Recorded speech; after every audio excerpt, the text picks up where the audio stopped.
They're not, because they got put in a receivership, bought out like 1.5 to 2 years ago. So they thought I wanted to work with one thing that was scheduled. He's young. So he not only sits in the back, he has to go through all the generations with his disability.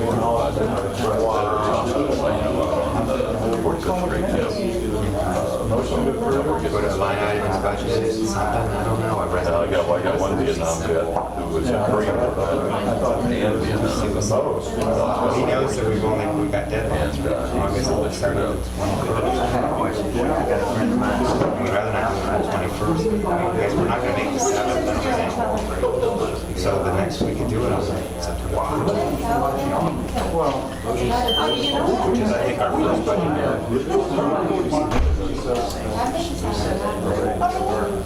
But you can always reduce some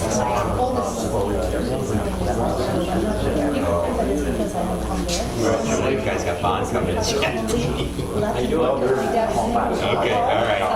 Well, just let me know when I.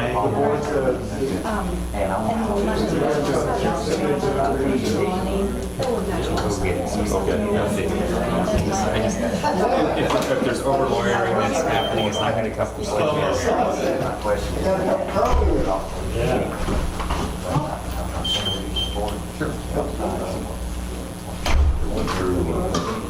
I'm hoping you pass our resolution. I don't know if you saw it. The board is the first time for directors asked everybody to pass a resolution.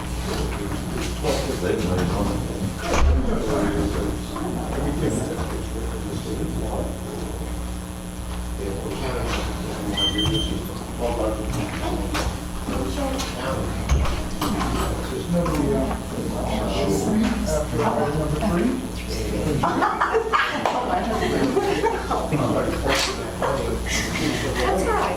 We can all. How you doing, sir?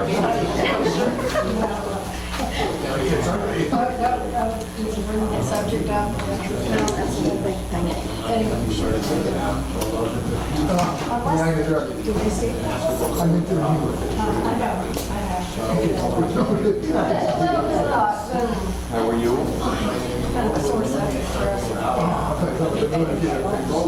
Did you hear another number in Miami? Another number in Miami. He said, we want to stop stand up in the bed and we can start screaming. Just something that goes with that. There it is.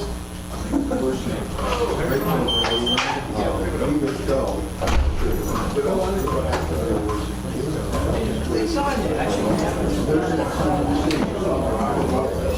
Was that it?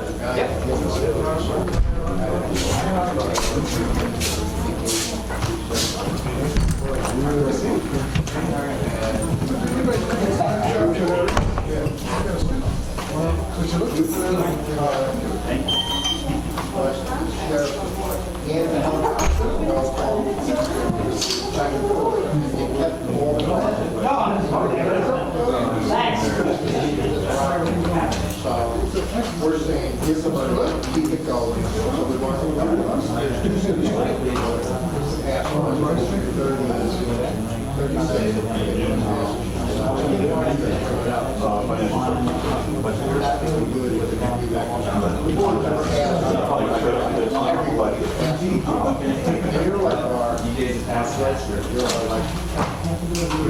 everything that you start.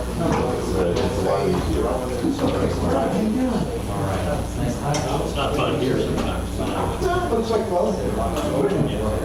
How are you? It includes the hospital as well, yes. Because something changed. Everybody ready?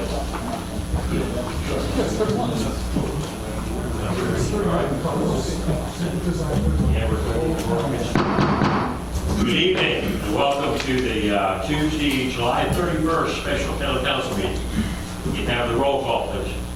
Mayor Brown, Present. Vice Mayor Rogers, Here. Councilman Bossini, Here. Councilman Zero, Here. Councilman Liang. We could stand for the pledge, remain standing for the invocation.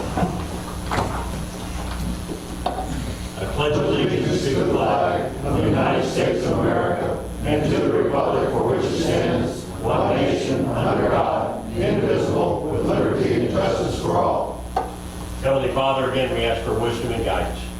pray for protection through the remainder of this hurricane season. We thank you for the rain that we've received. We pray for those in this country that are too dry and crops are failing. Lord, we also lift up those that are serving our country overseas. Protect them. We pray for these things in your name. Amen.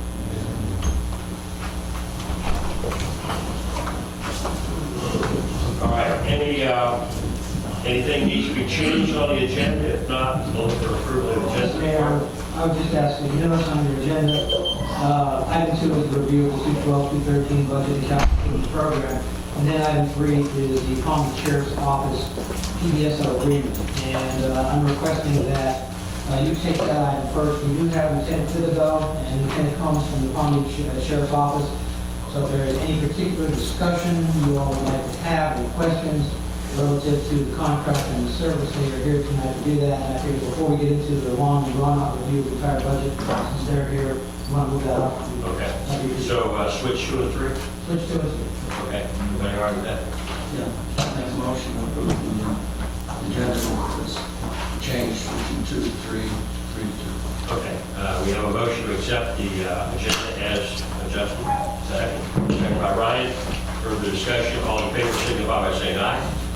Any opposed, same sign. Motion passes. We are now moving to Palm Beach Sheriff's Office agreement. Just some opening comments, Mayor. As you'll see in the budget tonight, we may have already reviewed it. You'll see that, again, we have services from the Sheriff's Office at law enforcement, $274,000 and change. This is based upon a fifth addendum by the Sheriff's Office. They are requesting no change to the contract. The same contract amount that we paid last year.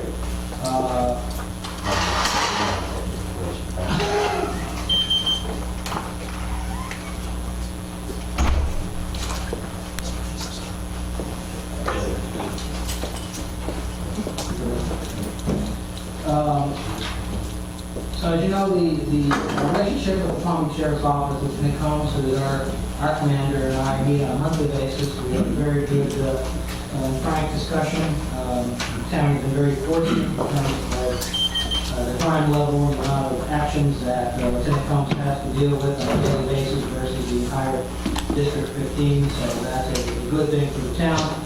But I know Vice Mayor Rocket had requested that the sheriff be here.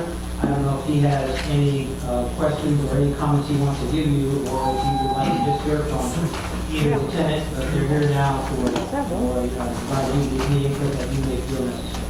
And with that, we have to answer any questions you have. Okay. Mr. Mayor, Jim. I would like, if Lieutenant Thibodeau would be so kind, is if you could just step up and just give us, the question is, I get questions all the time about what is it this represents, and it's hard to nail down. Obviously, one of the perspectives is if you have a low crime rate, something must be working well, other than the local folks that sit on the corners of the street with loaded guns, protecting us their own way. But I just thought, I asked Lieutenant if he would just give us kind of a quick, brief statement of what this contract service represents, so that we all kind of can hear it directly and not have to, try to make up some kind of As we already mentioned, I'm happy to say that the addendum for this coming year, the sheriff has elected to hold it at 0, so you do not see an increase this next fiscal year that we want to experience. And the question was, what service are you getting for the money that you're paying? And quite frankly, you're receiving 24-hour, 7-day coverage. Lieutenant Combs has been gracious enough to make your town its own district, or not its own district, but its own zone. So you have a zone deputy responsible for your area 24 hours, 7 days a week. Now, the exception to that rule is they're not exclusively assigned to you here at the Knox National Growth. They are permitted to leave and to go assist if there's a problem in the acreage and Knox National and so on and so forth. That was the original agreement that we came to in 2007. Of course, we saved you quite a bit of money by doing so. Typically, what you're going to experience is 24-hour, 7-day coverage is going to require 6 deputies. Okay, 6 deputies is quite, it's 2/3 higher than what you're currently paying. Okay, and then if you did get those 6 deputies, they would be exclusive to you. They would only be in your zone, and they would respond only to something with exigent circumstances. death rate shooting or robbery or something that required immediate attention.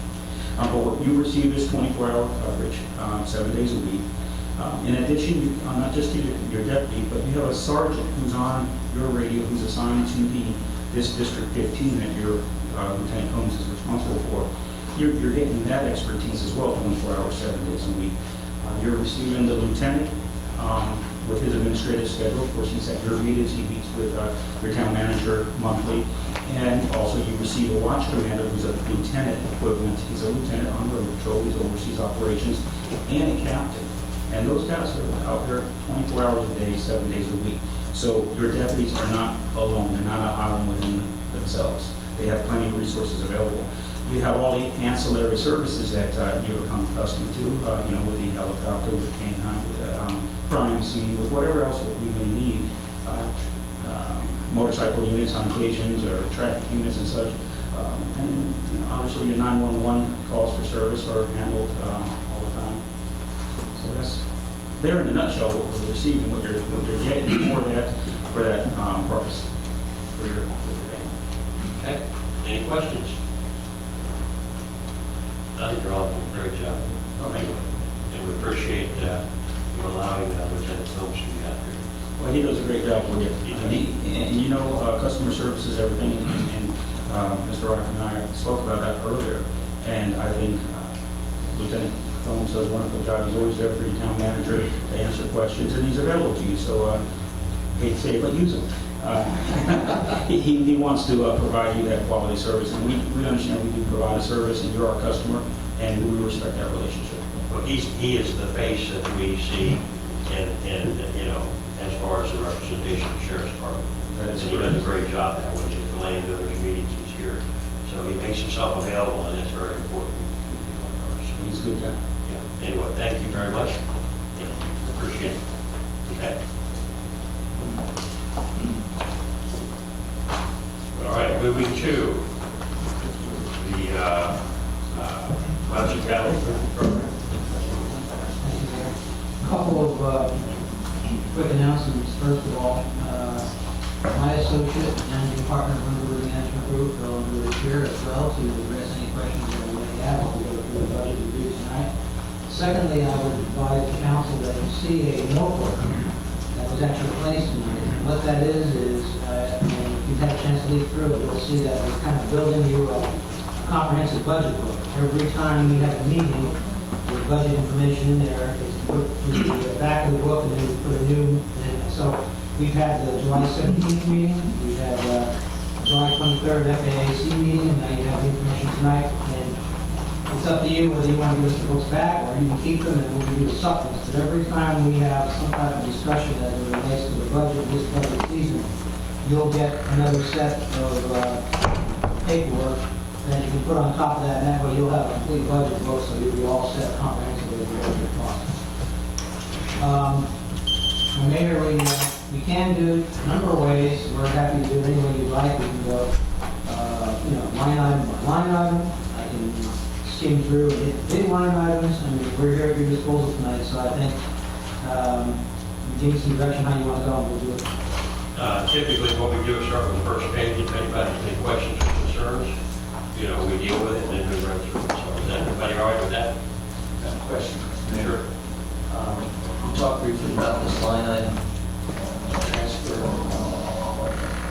transfer, we have from our fund balance and bottom, 300,000, and that represents what? That transfer from fund balance, 200,000 represents the transfer to the CIP, and let's see, another,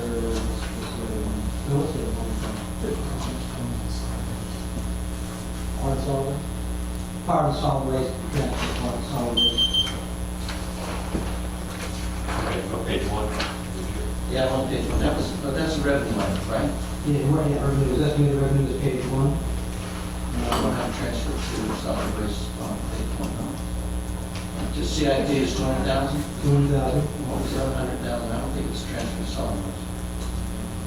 It's an income, right? Promise on that. Or is it?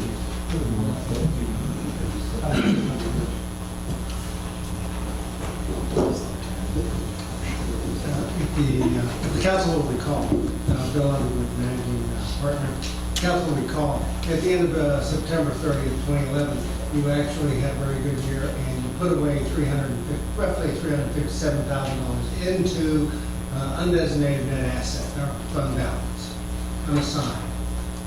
In our efforts to provide some relief to the citizens, we took the funds, $300,000, and used it primarily for the CIP transfer of $200,000.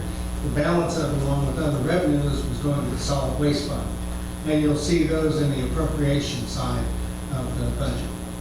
But that's money that we pulled out of our meeting, so to speak, Yes. and we moved them into the budget with a designation.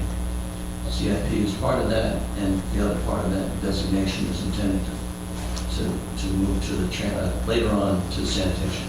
Okay. That's correct. All right, any other questions on page one? Mr. Mayor, I think just for informational purposes, the larger numbers should probably explain, if Mark wouldn't mind, the people who are present to understand, where the money's coming from. Well, and let me just quickly go over this page. What you need. $206,025 will be your yield based upon a millage rate of 1.200 mils. That's a hard number right now based upon the millage.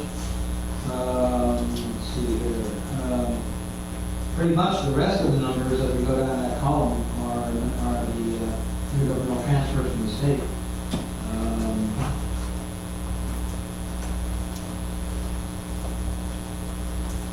I guess my point was, I wanted to illustrate that the ad valorem taxes are really, they're a very small percentage of the total. In this particular case, excluding the transfer, it's still less than 20% of the total income. The electrical utility tax and the FPL franchise fee, really twice as much money comes out of people's electric bills as comes out of their tax bills. But that's really just to illustrate that that's the case. It's also an illustration that doesn't even cover the sheriff's contract. Compare it to Well, that's a good point. But really, if we look at these, the 1 point, if we take the 300,000 out, the money that comes from people in the town is the 206 and the 2 electric and communications fees. And then the other stuff would be revenue sharing from the state, which is a half cent. And the, I guess what they call state revenue sharing, I don't know. I'm sure there's just particular reasons. Yeah, communication services, utility tax, FPL, those all come from people here compared to the others that come from some sort of state fund. Is that correct? Okay. Just wanted to illustrate that so people can see where the money comes from. Okay, that's kind of what Jim was talking about here. Potentially, we could almost get to the point where we can eliminate our taxes and continue to go on. I have a new strategy. Yeah, well, that's good. Well, what I wanted to show, really, I guess, is that if you look at there's 4 big numbers of money that comes from here, that adds up to around 700,000. And then the rest, another 300, another maybe 400,000 comes from outside of the town, and not really from the residents. So, unfortunately, from what my understanding of Mark and Bill can explain it further, is we're getting close to the point where we can't go lower. And also, for people to understand, we can't go lower without losing more money than we're potentially saving. Okay. Any other questions on page 1? Yeah, okay. Dennis, you want to make your public comments now, or? Yeah, well, just really on revenue, I have others with me. I wanted Mark to explain. For the record, Dennis, at 13402 North Road. And just for explanation, the communication services tax, we were talking about this earlier in the year. For year to date, we've collected just about 80,000.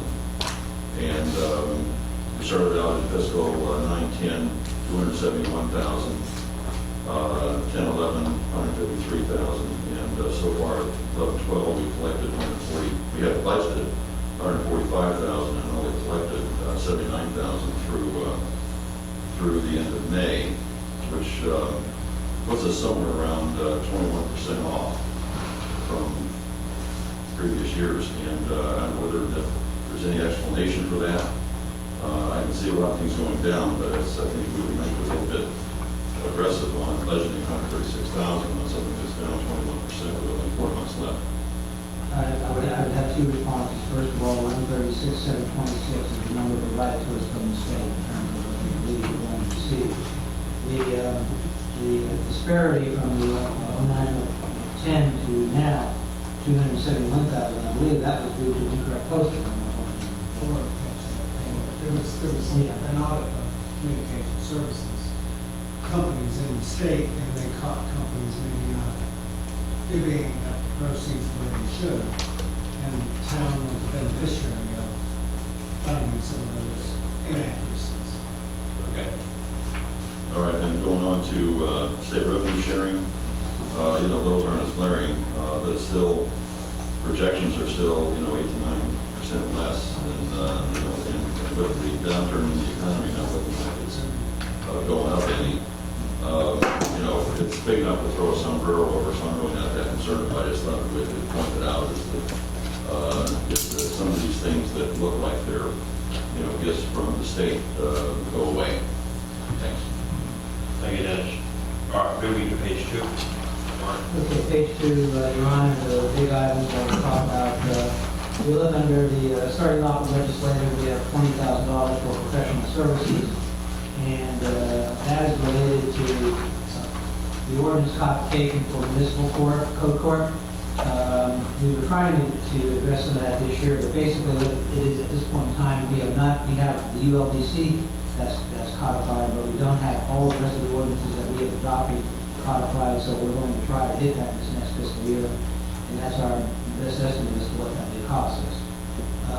The other big number, I know some of you are interested in the special events, which is at the bottom of the list there.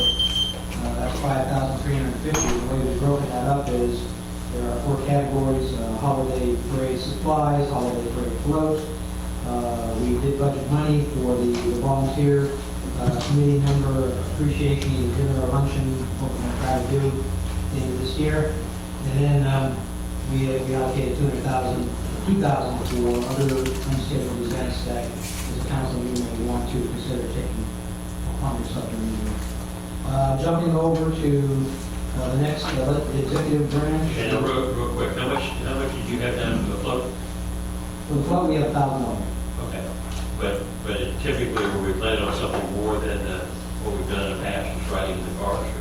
Well, that's what we've heard from you all, different from different ones. So I mean, that's not, we're under an incorrect assumption, but that's not at this point. Okay. And I don't know, we really haven't talked about it. So. I'm going by conversations sometimes with some of them. I think there's been a comment that I've made, and I'm not sure what else was heard, that we might want to provide our own transportation, for example, in the next parade, and come up with some ideas that might be a little more offset road specific. That doesn't mean we're going to do it. Just means there's something to consider, and certainly a small amount. I just think that it's probably important that especially when it gets to the budget level, there's something we at least kick around to discuss with the council. If somebody calls one of us and says, "What's this about?" We say, "I have no idea." And at least that way we kind of have an idea. All right. Yes, sir. Okay, moving to the executive branch, the big numbers there, other services, 254,635, is for the management contract removal management. We moved election expense, just as you know, into the executive branch, and that's roughly very close to the costs. Other supplies is up a bit, but that's because we needed it for a number of things that we are undertaking this year. And then, of course, the other big number in there, the accounting and auditing, pretty much has remained the same as last year.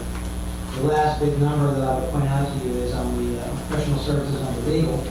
And there, we decided to increase that by 10,000 only because we expect that we may have to be facing a lawsuit. And we believe that the Gore law firm is planning to represent us should that go to trial. So that's a cautionary extra 10,000 that we placed in the budget at this point in time. Okay. Questions by council members? All right. Moving to page 3. Yes, sir. On page 3, professional services, you see 40,000. What that is for is to address the issue of town engineering services when we get to that point. We want to do an RFQ for those services. Those services may come from initiated projects that the town has to undertake, or it could be from cost recovery activities, be it site plans or anything that the town engineering firm may do. If we can make that money stretch, we might even try to do a town engineering firm and maybe one other to do special project related things and some more ways or whatever. But right now, that is what we'd like to do. The 76.2, the next line item, is actually, again, our contract related to planning and zoning. It's not listed as one item because at one point in time, one of our FAAC meetings, the FAAC recommended that we pick under planning and zoning to show that expense. Let's see, the 10,000 planning and zoning contract, that stays the same. Once again, that's related to the town planner services. Again, it's not cost recovery, and it's something that town council directs. 25,000 cost recovery, you see a little bit of an increase in there, but once again, that's basically revenue coming in and expenditure going out. So pass through that account. We get it and it goes back out. Special magistrate, we kept that.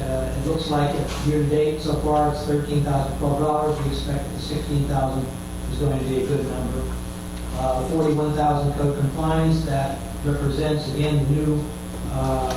We took two together down by about 10,000 at the start of this fiscal year, and that 35,000 appears to be a good number. We've also budgeted another 6,000 for miscellaneous services and support to cover any shortfall that may be evident there.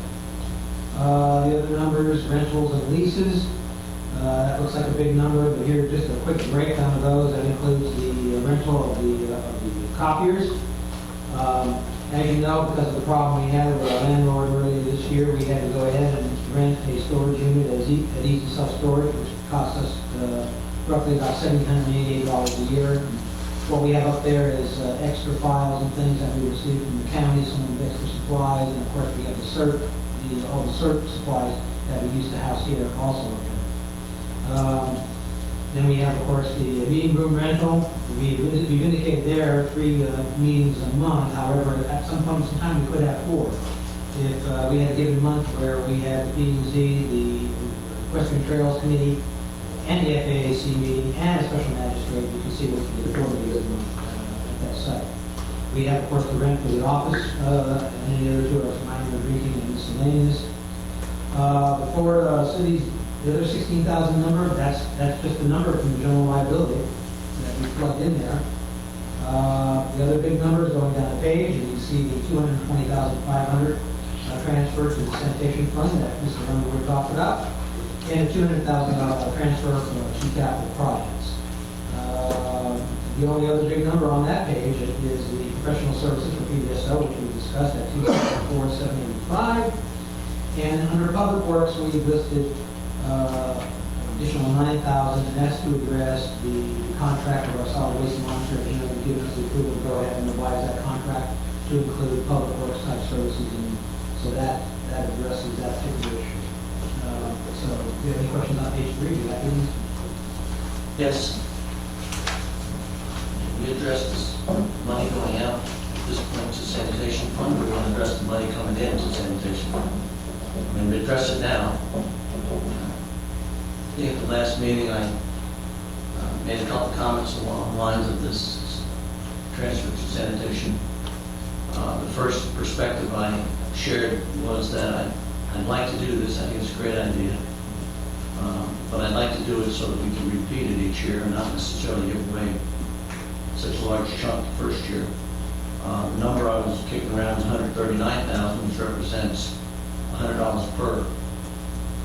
129, 139, 129. which gives you $100 per, because there's 1,200. 66. 126,000. Right, that's it. Thank you. Which would be considerably less than what we have on that line. And the reason being, again, we do it this year, I'd like to plan to do it next year. I'd like to plan to think we could do it for the near-term horizon, more or less geared to, and I'm not going to guess when things are going to get better, but I would think that they're going to get better someday. And I'm looking at, we kind of gear it to assistance while we're in the times we're in, but I'd like to be able to do it more than 1 year and not do it at 200 and something thousand per year. So if we paid it at 126,000, we could even possibly repeat it next year, the year after, even into the 4th year. But it's a number I think that's more manageable from my perspective. And again, the only comment that I'm going to make this to go over that, Vice Mayor Robin and I talked about. As you know, our budget message I gave you, our budget had two prongs. The first was to start to move forward on capital improvements and make that progress that we hadn't seen so far. So to be progressive, we don't know where. But then the other thing was, we see the foreclosures and some of the pain that's happening as a result of that economy. And our initial approach was that we would do it for a 1-year basis, and then we would have a wait-and-see approach and see if the economy improves or whatever. I understand where the Vice Mayor is coming from in terms of trying to, but at some point you're going to face a situation where then you're not going to be able to sustain that either. You keep getting a big rebate, if you will, or a reduction. So that was what our thought process was, more or less like a wait and see after this fiscal year, the next fiscal year, what's going to happen. And certainly understand the Vice Mayor. Would you move it? All right, let's keep it around. What are your thoughts on it, Council? I can see Jim's point on the sustainability aspect of it and taking more time. The thing is, it's the same money either way. So you can either get it now or get it later. We're just going to hold on to it in the meantime. But what I was going to say regarding all these things is, as we come up with issues, rather than resolve them right there in a vacuum, why don't we flag some certain items so we can come back? Because what Jim's saying is, it's a question of 126 or 200,000, which is 70-some thousand that you can use for something else. But as we go through there, we don't know what that 70 is right now. I certainly like that, what I'd like to say, but somebody else probably would like to use it somewhere else. As we go through, we can balance out what those questions are. If we all agree, and just to do this a little quicker, if we all agree that 100 is the minimum we're going to do, maybe we can sort of pencil in, we've got 74 and play with somewhere else right now. Move on. I don't know if everybody's in agreement with Jim's 100, but I don't really see a problem with that. And I guess that's kind of what I'm thinking. If we at least go through it, get consensus on each one of these, I think it's going to be important, because then we don't get to the end and have to turn around and come Right, back. start all over. So how do you feel about what Jim said? What, 100,000 or 126 is $100 per person. So hold each person at $100. It reduces their total by 100. So the number, which used to be, last time we froze it at last year's rate, but the rate may be going up, but I don't know, we have updates from. The rate was 372.73, and the savings proposed by the 220, 500 was 175. But we're still going to have some accommodation. When we get to that, we'll talk about further about that. But the idea was to reduce what they would pay by 100. Okay, And so maybe It's take really it an idea, further. it's an idea in principle, we can work out with the exact numbers. All right, Turn out to be. but how's the council feel about that? Well, I think we need to take 1 year at a time. We got a management team here, it's one of the best, okay, they come up with an action budget, okay, and the one thing I liked about it, the 220,000, or what they recommended, we're giving it back to the taxpayers, we're giving it back this year, okay, people are suffering this year, next year, hopefully, the future for Wasatch, I think, is going to be very positive. College coming in and different things happening, and the revenue continuing to come in. Our revenue keeps getting bigger and bigger, and this is one simple way that we can treat everybody equal by paying the solid waste. And I don't believe in, we take 1 year at a time. If we can't do it next year, we can't do it next year. But people are suffering this year. You know, don't just give them a fringe benefit when we can give them a little bit more this year and hope that next year that we don't have to give them anything at all. So no, I support what our management team came up with. That's why we hired them, and they're good at it. Okay. Ryan? I like Jim's idea, and I do understand Ron's idea, but I think that having it, being able to do it year after year would overall save the homeowner, the property owner, more than a one-time, possibly one-time shot. And also, we still have a bunch of capital improvements that we're looking at, so those monies are going to be used for residents also. And that's really the way I would rather see it. I would rather see it to make sure we've got 2 years' worth, because to knock off $200 this year and then all of a sudden next year have the 200 back on, and I mean, from a construction standpoint, I don't see a lot of good stuff next year any better than this. I know it's going to turn around, but I kind of like that idea of holding back a little bit, gives us more money to do something. So. All right. Dennis, was yours on this page or this? Fine. Okay, I got you. All right. Any other thing on page 3? Mark? 4. Okay, moving on to 4 is our transportation fund. And if you look at that page, you'll still see that the special estimated revenues, that reflects the exact monies that were scheduled to get from the gas tax. However, if you look down at the appropriations, you'll see that we have not had a chance to amend that yet. Originally, that showed the original proposal we made to you of $300,000 going to the district for the P&I. You guys, at your last meeting, made $125,000. That was your decision, so we're going to go ahead and amend this to reflect that. I'm sorry, $150,000. And we're doing some things to try to make sense of the numbers. Do you want to talk about the 5 and 6 entries, what we're doing with that?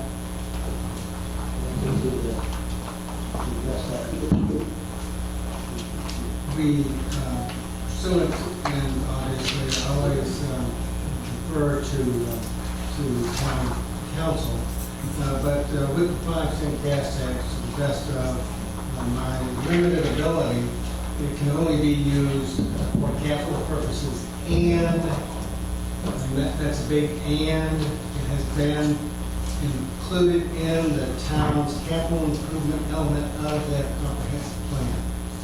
So I know that we have brought forward some issue relative to amending that so we can start spending the gas tax. What we would do with this budget is we would reserve the amount of 5-cent gas tax for some future date. As soon as the council approves the capital improvement plan, and we would spend 6 cents in accordance with the council's desire. Okay. We are with that. So if we were to change what we have simply, we put 150 on the line for District 6 and change the 300,000 to 150, that would be, just leave the numbers in total where they are, of course, that's what you're doing. Is that, would be fair to go forward with that simple change? But there'll be one other account on the expenditure side, which is a transfer to unassigned fund balance, which would be the equivalent of the 117,326. And then the differential would be what's remaining for other work relative to county roads. Okay. Mark, would you read the proposed expenditure lines then? I'm not sure I follow. As we would adjust it for the 150, what are the numbers now become? Okay, well, you have, let's see, 150 in road maintenance, District 6 cent. 150 for the road and street, well, that's not, that's the new construction, that's the 5 cent, that's not, that would be 150. I would recommend the council consider 150 in the road streets, and then 99,245 into other road and town maintenance.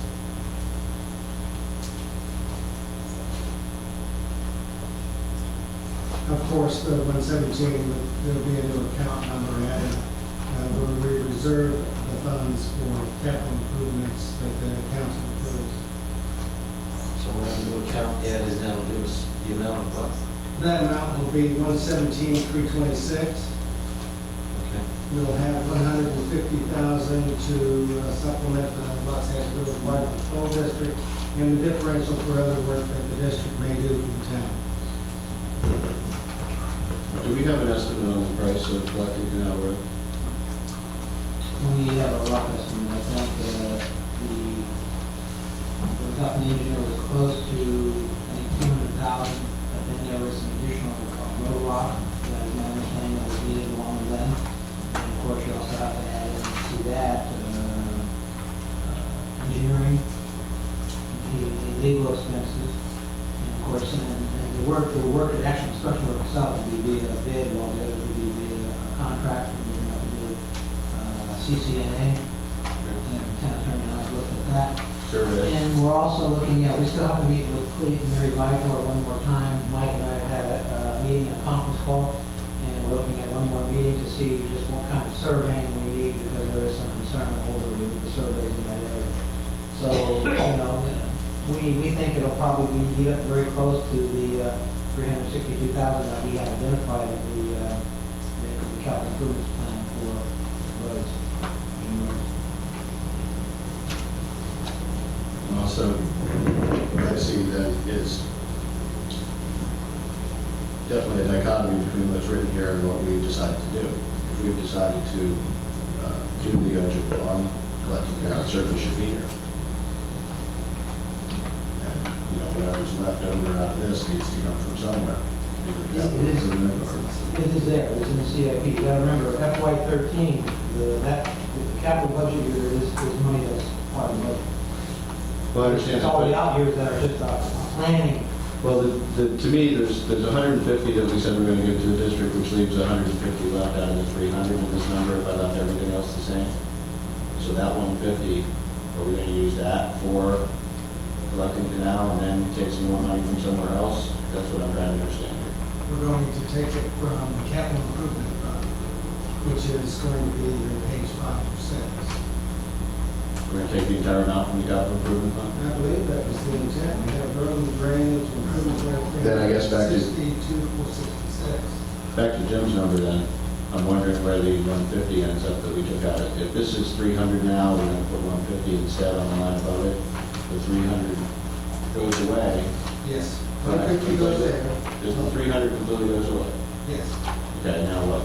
Now, 99,245 goes on the line below that, called special projects for life and better All right, identified. so that's an extra 39,000 and change. And then you're gonna take 117,326, and you're gonna reserve that for future expenditures of roads. But isn't that expenditure already decided, which is the collecting canal? I'm just not understanding how this and capital improvements lines up, because if the money's here and we're putting it in some future to be paid, we already said what we're gonna do with it. Why are we putting it in some future to be done? And then the other money, and I know the money's fungible, but the other money comes out of, out of the capital. So basically, you're showing this is totally paid this year, and this is the project we're gonna do. And then you have capital improvements that we identify what those future projects will be. It would be more understandable to me, a simple mind, to see that this is what we've set up to do. We've already said it, and we've, by what I can see, exceeded the amount we have coming in this year. When you do a CIP program, you generally, it can be usually 5, 6, 7, 8 years. The first year, which is FY '13, next year is considered the capital budget. That you're actually committing those funds to do the projects that are identified. The rest of the years, FY '14 and out, we're allocating, or we're appropriating money, but it's not an official appropriation. It's more of a planning tool and exercise to give you an idea of where we're going for future improvements. And that's kind of the relationship. So the relationship to the budget is, many communities sometimes will do it as a separate process. We're doing it as a combined process. Some will adopt the comprehensive, will adopt the capital improvements program separate from the regular budget. And the reason they do that sometimes is so you don't have this, when you're trying to figure out, okay, how are we doing it? I think we have the capital improvement fund, which is on page 5 and 6, is very aggressive. We're spending money to develop town hall alternatives, we're spending money for the roads, and we up the money for the traffic light children. No, I'm not there yet. I'm still not getting this part with the roads. And I'm not trying to be troublesome, I just want to understand. If this is where we're taking the money from to do the Glacier Canal, from the money that's coming in this year, Oh, I didn't, that's not correct? That's not what we're doing? that is not what Okay, so what you're saying is, we're going to do collecting canal for $200,000+ in the capital improvement budget, and now there's an additional 210,000 between these two special projects to be done here on roads, plus whatever roads are going to also be on the capital improvement budget. I think that's a lot of roads, personally. I think we're really pretty road heavy on what we're doing with anything in any direction. I can understand, I still don't understand why the money from the gas tax fund isn't being used for one thing, and why we're using the capital improvement fund instead, when the gas tax is supposed to be used for roads, it's capital improvements, and I thought we had the money and all this stuff. I'm really just not getting it, so I'm sorry to be swear, but I don't get it. That is my, accept my humble apology. The issue is that the town, before we can spend any of the 5-cent money, we need to adopt a capital improvement element in the comprehensive plan. And once that is done, then we can modify where the funds actually come from, because we have 5-cent money. But for planning purposes, as of now, we cannot touch the 5-cent money. So that's why, for planning purposes, we were looking at using the capital improvement fund to do the second canal project. Because our current comprehensive plan says we will do no capital improvements. All right. Kind of puts us out. And we're working on correcting that. It's an item later for us to address. Okay. We deferred it from the last meeting to tonight. All right. All right, any other questions on page 4? All right. Virginia, yours is item 3? Or where- Yes, no, I'm gonna go with 3, and on this, I was gonna talk on 4 on roads, but I'd like to address it here. I have 3 is roads, and then 1 on community projects later, when you get to capital. So roads I'd like to talk about now. All right, I don't have one for roads, but Oh, make sure you put on this thing what we're talking about. I mean, I've got a bunch of them for item 3. I've got some for page, I've got 2 up for page 5. You know, so let me know what these things. I've got 2 up front, it just this show item 3. I'll correct that after. Virginia Spanish, 15410 North Road. Since we're talking about roads now, this will also, my comment will relate probably to item 4 also.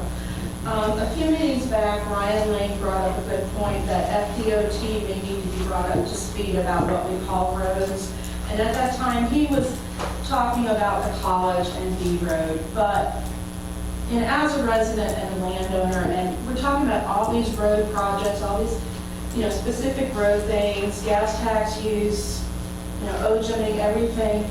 I just think with all the regulations that are changing in the state that perhaps, and with new management, now might be a really good time to go through and review all the roads, make sure that you're on these roads, you're cleaning them up, going through, making sure they're still up to snuff, they still meet the state requirements, do some need to be widened, perhaps now's the time to do the fiduciary thing that every so often you're supposed to check these roads and confirm that they meet the guidelines. I don't comment. Ron? Virginia and Clete might can clarify this, but our roads out here, they don't meet state standards and they never will. That's why we're using OJM, because it doesn't fall under down here state standards. No, I understand that part. I'm just talking about the certification. Well, we can't certify our roads if they don't fall under state or county standards. In other words, they're basically dirt roads, okay? And that's what they'll stay until they become OJM. And OJM is a stabilizer, it's not considered paving. So it will not, and that's No, I why. understand that, I'm just saying, as we're spending the revenue we receive for the roads, we certify that they're able to receive the roads and there's certain guidelines. I'm just asking that, how many years does the town go through and recertify that everything's up to snuff to keep continuing to receive the funds? That's all. And the problem is that there is no certification. Another certification goes with Green Book standard, that is state standards for roads. It would cost us a fortune if we were ever trying to bring our roads up to Green Book standards. No, I'm not asking for Green Book. That's And I don't not understand what certification. I'm just simply saying that as we go through and we work, and I apologize for sitting down, I thought I I was think she's done. talking about gas tax. She's saying the money we did. Okay. Is that, you're talking about the gas tax No, I'm just certification? or saying, what? as we're doing all the road work, wouldn't it just be convenient at the time while we go through and just check off, yep, everything's good, you know? All right, Elise? Yeah. John? Yeah, John, you wrote it. Please. I have, the first thing I wanted to, before I get to my main thing, I would encourage you to spend the money on roads. I think when I talk to people around here, nobody says lower taxes. They say we need better roads. I mean, that is what people out here want from what I've heard of. So I think, we've got a significant, very significant balance that needs to be put to use for the benefit of the people in the community, getting practically no interest on it. And so I would encourage you, I think it's good that we have a plan that is spending money on roads. The other thing I wanted to ask you about is, a few years ago, we had a committee that developed an environmental policy. And I'm not sure if we have actually implemented that policy in Waxahachie roads, or if we're still going by the county policy for environmental matters. And and the reason I'm bringing it up in the context of the budget is that, is there a fund, if we have not done everything we need to do to codify that, or, whatever, we should probably put some money in the budget for that. And it's really a question for Mark and for you guys. But I think we spent a lot of time developing that policy, and I don't know if it's ever actually been implemented or where it stood. Jim might remember. The council approved it.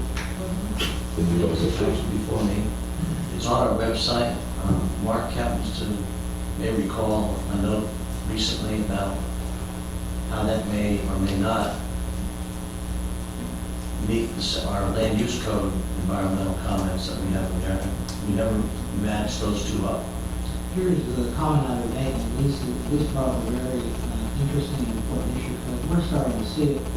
We get people that come in and want to do things that don't fall within the scope of the building. It's not really a zoning approval, it starts to fall into the environmental. We did adopt for your ULDCs, we adopted Chapter 87, which we talked about, and that needs some work, because it had found some scrimmage areas and things like that, and we're going to be going through that all next year. That's kind of like what you directed us to do. But the town planner and I talked about the possibility of even looking at, to kind of close these gaps and these holes, a third interlocal agreement with Palm Beach County, probably the firm, to be able to have their expertise to assist us. Because I mean, if we had to continue to get all this expertise in the various areas, we get very costly for us. So I think by working out an interlocal agreement, then we'll probably close the environmental gap and rebuild that we currently have. But I don't know, I mean, our rules are different than ERN's rules, so I don't know, they would even. Except our ordinance very much follows very closely to their ordinance. I mean, 87 is not, from what I've seen, is not that much different. Well, do we I don't know if that was the intent, maybe we need to re-examine that, but I'm just, saying. Yeah, I think it sounds like we need to look at 87. Mark, I sent you a note that hidden in the bowels of our website documents was that our committee approved way before the ULDC. When the ULDCs were done, it was not brought into the conversation. So I think if you're referring to what we've done in ULDC, that relative term, it's not the same thing that the council had agreed to prior year. And those two things, the question is, we may have conflicting rules. Before we ask the county to assist us in any one set of rules, we need to make sure which rules we have. That's one of those other things that to do, so to speak. Dave, you remember, I think, that we passed, I was on that committee with Elise and other members of the community, and we went through a lot of work with that, and council approved it with a lot of, changes we made over time. And we did do that, When we did ULDCs, we did not bring that into the discussion. Probably just, I probably should have brought it up, but I didn't. Brother Paul was saying, just, understand. That was sure. But I just didn't know if we need to earmark funding for that, so. Thank you for that. Appreciate it. All right. One comment on that. I would really prefer to have our own people doing the work rather than using the county for about anything. Sure. All right. It's a little bit more cost, at least we have a little bit more control. I've not been impressed by that aspect of the county staff. Okay. All right, any other questions on four? John? Okay. All right, yes. John Ryan, 3508 A Road. Just maybe as a supplement to the mayor's comments and the question that has been raised. We have local rural roads. They comply with no state or county standards. The only thing we certify for gas tax is the length of the road and the fact that it is not paved per state or county standards. There are no level of service standards. There's no regulations for the surface or the width. What falls on the district and the town in combination are speed limits, traffic control signs and devices, and prudent maintenance and repair of the roads and consider the user safety. And other than that, these roads are not really roads per any conventional definition. Thank you. All right, moving to 5.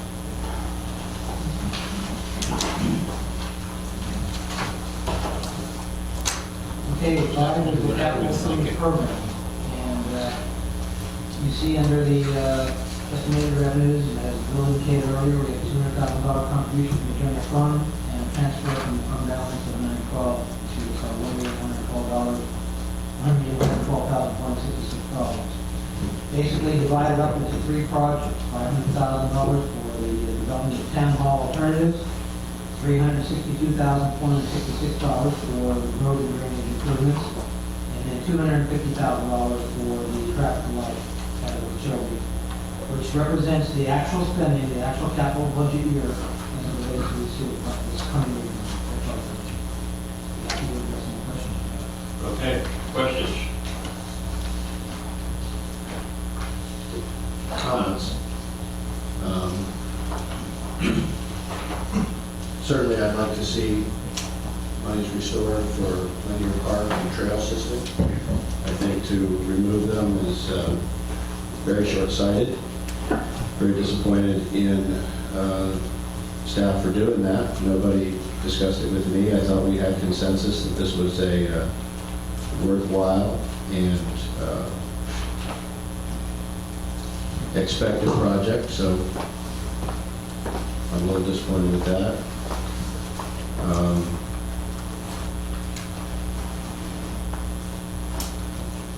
As far as the road and drainage improvements, once again, I don't know how that relates, being that it is a number that we have to spend next year, according to what Mark said earlier. I don't know how that relates to collecting for now, and then how much is left over after that, that we have to spend. I don't know how have to spend it is, but that's a concern to me. Since we don't know what it is we're going to spend it on, I'm okay with the idea that we need to identify some projects. We've discussed that we need to identify some projects, we need to identify the roads, we need to decide. But this is just willy-nilly, just let's spend it on roads, let's spend it on roads.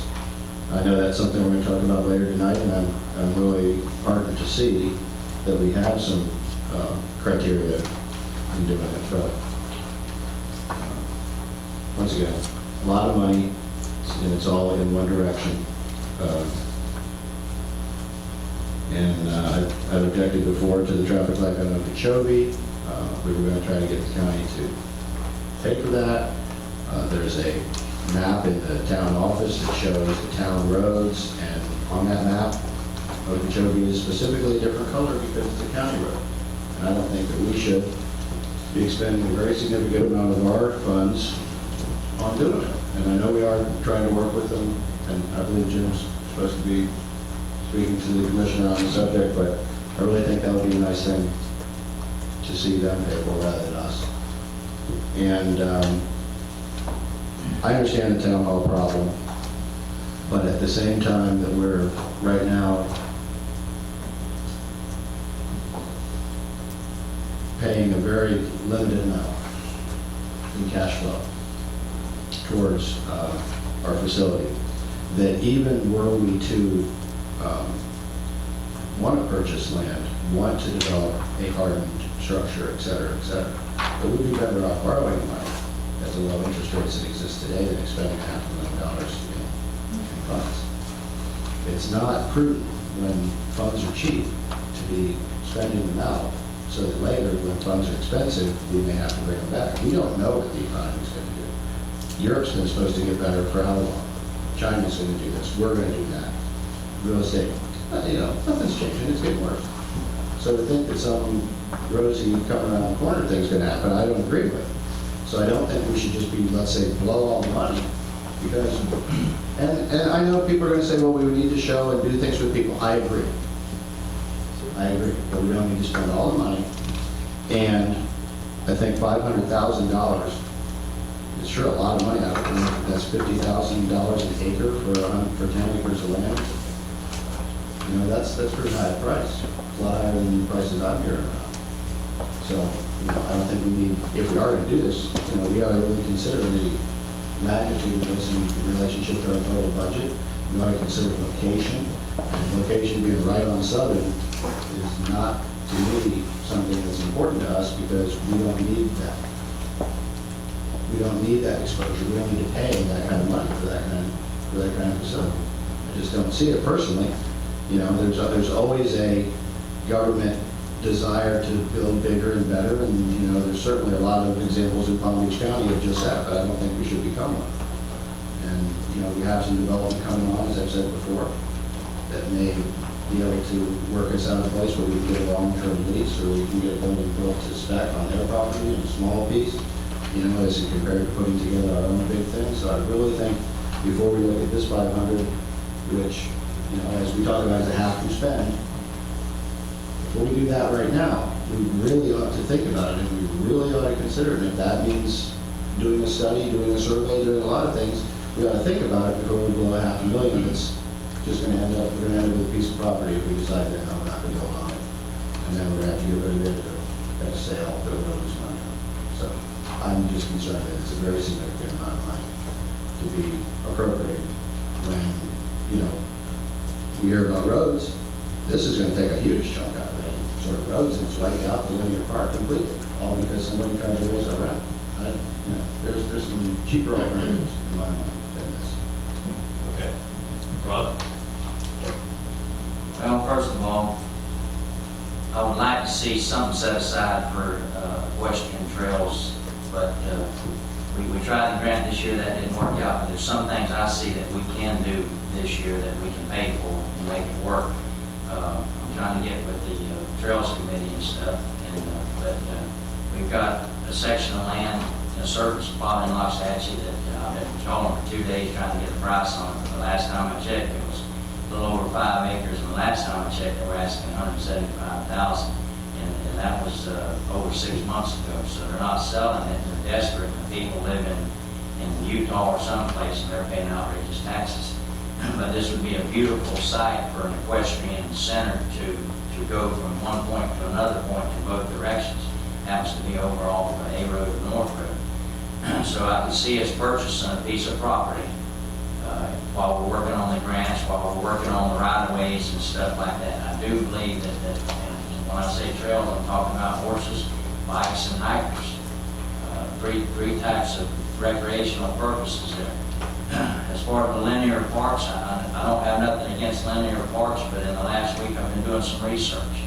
And some of my questions are, in the future, I won't dwell on it tonight, is who puts the linear park in, who pays for it? I don't agree with the town paying for a linear park. Okay, I think the developers should have to pay for it if we have one to begin with. And then everybody I've talked to down in Fort Lauderdale, a couple other places, they got 20-something people working their linear parks. The smallest linear park was 15 acres, okay? And the maintenance cost to the town, okay? I don't believe that we should have to maintain a linear park year after year.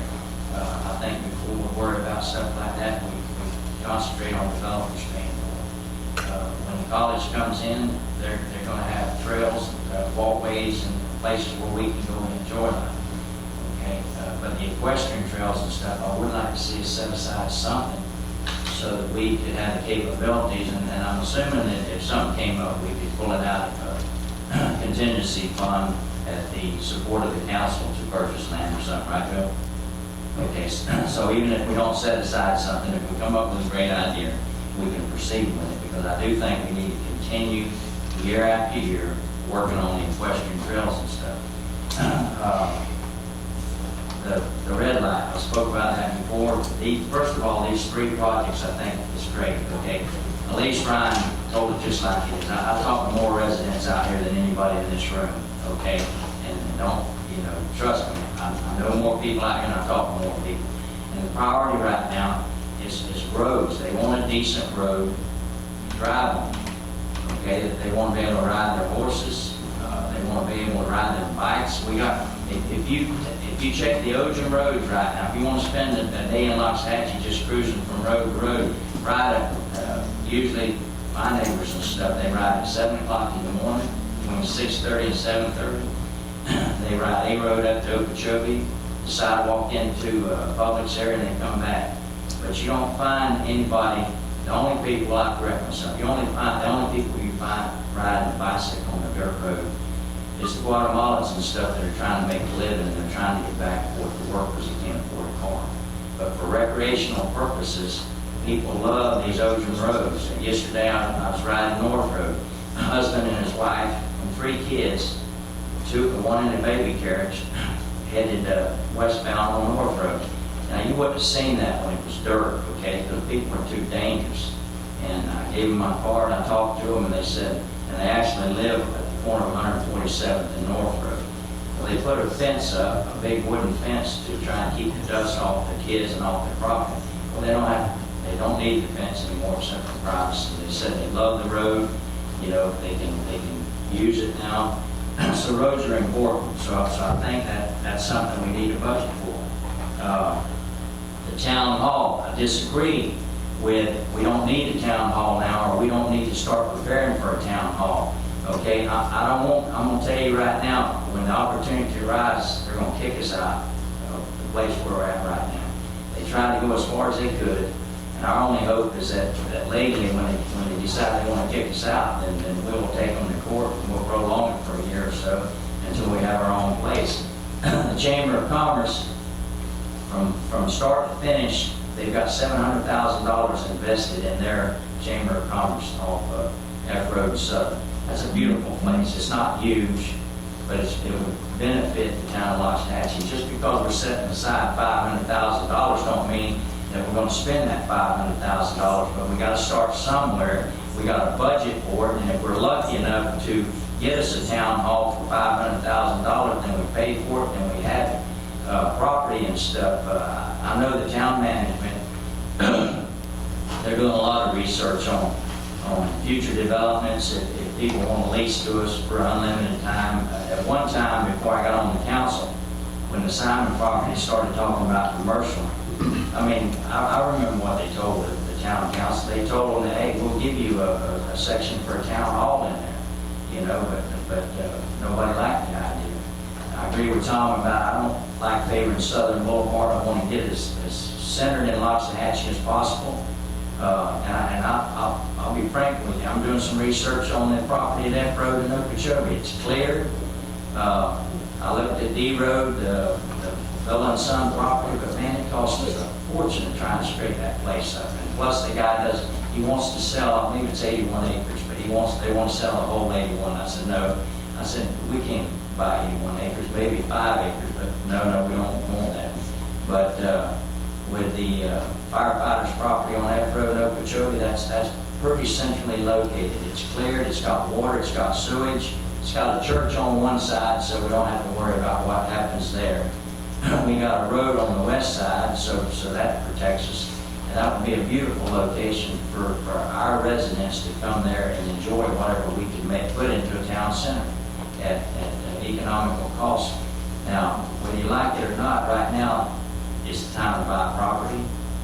Time, a year or 2 years from now, I disagree with Tom. I'm telling you right now, I believe that in 2 to 3 years, we're going to see a more positive change in Loxahatchee Groves than Wellington, Royal Palm Beach, or the Acres. The Acres, that they got a heartache that they're not going to get rid of. It just seems to be getting worse and worse. But the potential for Loxahatchee Groves, equestrians are moving in. They're taking these foreclosures and they're turning them into some beautiful home sites with horse farms and with arenas and stuff like that. That's only bringing the value of the property up. And more equestrians, their main complaint to me, and I've got a equestrian from Canada that apparently has a lot of money. He's blessed, the best thing that ever happened to me, okay? But his worst complaint was he wished he'd never moved to Loxahatchee because A Road was a dirt road. So when he had the opportunity to sign a petition to pave A Road, he jumped on it, and he loves it. And so that just, now he's doing all his business down here year round. He was seasonal. In the summertime, he would go to Canada. In wintertime, he'd come back here. But now he's year round. And that's quite a bit of business. So the roads is something I'm thankful that we're budgeting for. And it's something that the people want. Town Hall. 3 years from now, we're going to pay an outrageous price, no matter what we do, okay? And if we buy a section of land, if the residents, and when I talk about spending $500,000, I don't expect it to be the decision of the council. I expect when we come up with something we think is positive, we think the residents will like. The residents will come in here and they'll say, hey, that's a good idea. Or they'll say, no, that's not a good idea. So then we'll proceed to work on something else. But we definitely need to be working on it while the prices are right now. The red light at Okeechobee and D Road, I've explained this before. Jim's going to be meeting with the commissioner tomorrow, and he hates for us to keep coming back and not making any progress on our own. For years, the county wouldn't even give us permission to put a red light up, okay? But finally, the most positive thing when Jess got involved was George Webb. He said, okay, you can put a red light up, okay?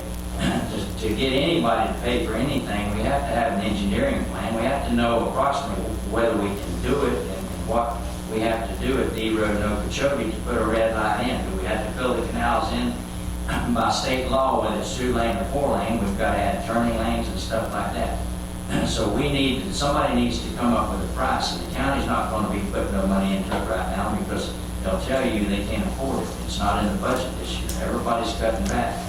But I do believe, I've said it before, and I may have to eat these words down the road, but I do believe that we can convince the county, if we'll make an effort to find out how much it'll cost, I do believe we can get, with the help of Jess Santa Maria, Commissioner Santa Maria, I do believe we get the county to pay for it. They may not be able to do it all this year, next year, or whatever, whenever it happens, but I do believe we can get our money back for the simple fact it's a county road. Like Tom said, it's a county road, and they're concerned for the safety of our residents and the Acres residents and everybody else that goes through Loxahatchee. They should want a red light there. They should want the road to be safer. So I'll do my fair share. And Jeff Santa Maria has already said he'll supply the buses. All we have to do is supply the people. And I got to be honest with you, sometimes it's hard to supply the people in Loxahatchee. But Dennis, I'll hold you accountable, because you supplied the people for one project. And when it comes to the red light getting our money back, I expect you to do it again, okay? And Jess did supply the buses. So Jess wants us to make effort, okay? I get tired of us wanting to put the ball in everybody else's field, and we just don't want to play ball. So the red light is important. Yeah, that's how I feel about that.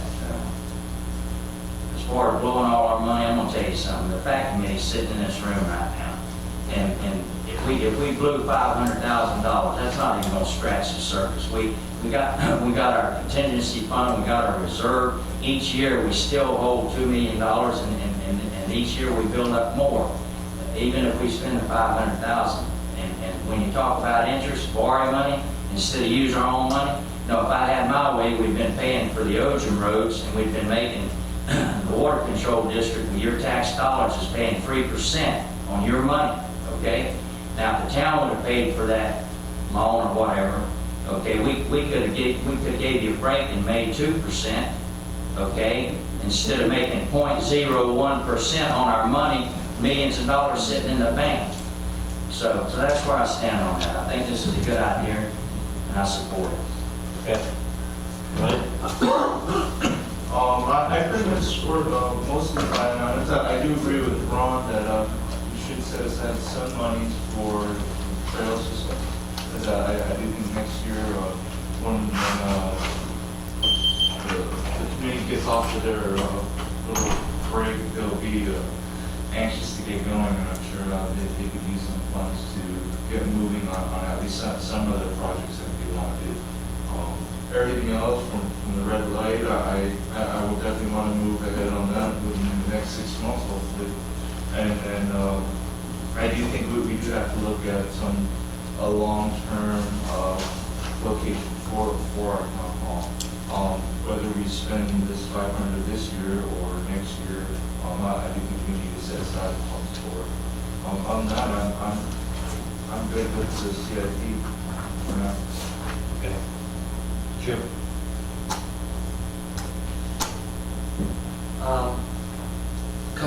Couple of observations. One, what we put down here is like a thumb in the wind. It's a guess. It's a placeholder, as with any budget. Some of the comments I think we've had, I agree with in terms of we see something come up during the year, we don't have a line item indicated. We spent all the money by some weird way, which I don't see us doing, and don't have anything left budgeted. We make more budget money. That's what we do. So I think if we find a project or something that's worthwhile, we decide we want to do, we're going to go do it. And we'll just change the budget after that. Trail system, along that line, if it's something that we offer that we think is workable, then we'll add that in. I don't see how to add it down. Then 500,000. I'll tell town manager right now, I'm not going to support 500,000 for land unless you're buying 100 acres. So I don't expect 500,000 to be land purchase. I've looked too, and I don't think 500,000 land purchase. We may have to do some design and buying a piece of property. I would expect as well under that number, and we'll have some construction numbers, money in there. So. But I like to see it in there, and I think we need to move ahead on it. I don't see a better time than now. I think we've heard that before. Nobody has a crystal ball, but I think we're kind of, if we're not at the bottom, we're awful close. So I think I support what we've got, and I think we can make allowances to add or changes later. Okay, and my thoughts are, I see $500,000 in there. I would like to see us, are you saying that there's no way we can work anything out with where we're at right now? One of the things, and I go back to the original days that we formed this town, and the first councils, and you want to know one of the first things that we've heard over and over, we don't want a town hall per se. We don't want, like all the other towns, we're government-like. We are, so all of a sudden if we're looking at 500,000, and we know, you look at Wellington, and they have got their fancy, nice new town hall. That is not Los Angeles Groves. They've got a really nice memorial out there for 9/11 that supposedly was going to cost them $50,000 or $75,000, and it ended up costing, I think the last I heard, $250,000. So, was it more than that? So, I mean, you know, this kind of stuff, I think we have to be very careful. You know, I would like to see us rent as long as we can. If we were to build, I'll give you something wild. I would love to build a hardened structure on this property and maybe even take over the retention pond to the north, you know, because the water control district needs something, the town needs something, we've already got a piece of property. Maybe if there's some way of working something around the site to where we could build a building with a large enough room on the bottom, maybe half again bigger than this, offices on the second floor, and we've got something for emergency. You've got a location that everybody in Los Angeles Groves is used to, rather than move everything up to Okeechobee, you know, where we're really not encouraging commercial or anything else along. So, I mean, you know, my thought is maybe we work something like that. I don't know if it's possible, but, you know, that's kind of a thought on mine. You know, if you want to keep it in the budget's budget. It just, I know that when it's there, it seems to be easier to spend. You know, it's kind of like moving the money from your wallet to your right front pocket. It tends to disappear faster. You know, and, you know, so anyway, I would love, I'll meet with Mr. Yee over there and see if we can get something as far as the rent. You know, because we had a facility there and it was adequate for a while. And then all of a sudden we're going from, well, we can't be there anymore, we're getting thrown out. We've got to go buy a piece of property and build a building. And, you know, that's a pretty big jump. But anyway, that's my thought. Yeah. A couple of comments as what I've heard. First of all, you notice the words that we placed down there are develop town hall alternative. Doesn't say land sale, doesn't, you know, that's actually what it means. Since we've run into this situation, I've been talking to realtors, developers, landlords. We've looked at a number of sites, not that many enough to show you because I don't know if that's the role of council, but we looked at the fire site as Councilman Joe was talking about. I'm trying to potentially negotiate the best deal I can for the town that, you know, may involve a public-private partnership. Obviously, there's not going to be a penny of this spent because I'm going to be coming back to you once we have something that might be real or definable. So I don't want you to think that, you know, we're going to start spending money and doing, I mean, there's a lot of work that has to be done and a lot more meetings I have to have, and that's what it is. It's called develop town hall alternatives. So, you know, obviously we're not going to try to get into a deal that doesn't make sense for the town. Okay. Tom, yes, sir.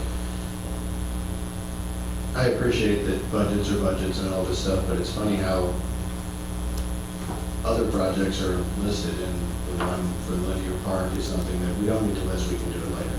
You know, I really don't get that, other than there's obviously some, you know, it's fine to talk about we're this and that for the horse trails, or this and that for the park and park maintenance, but there's road maintenance too, guys.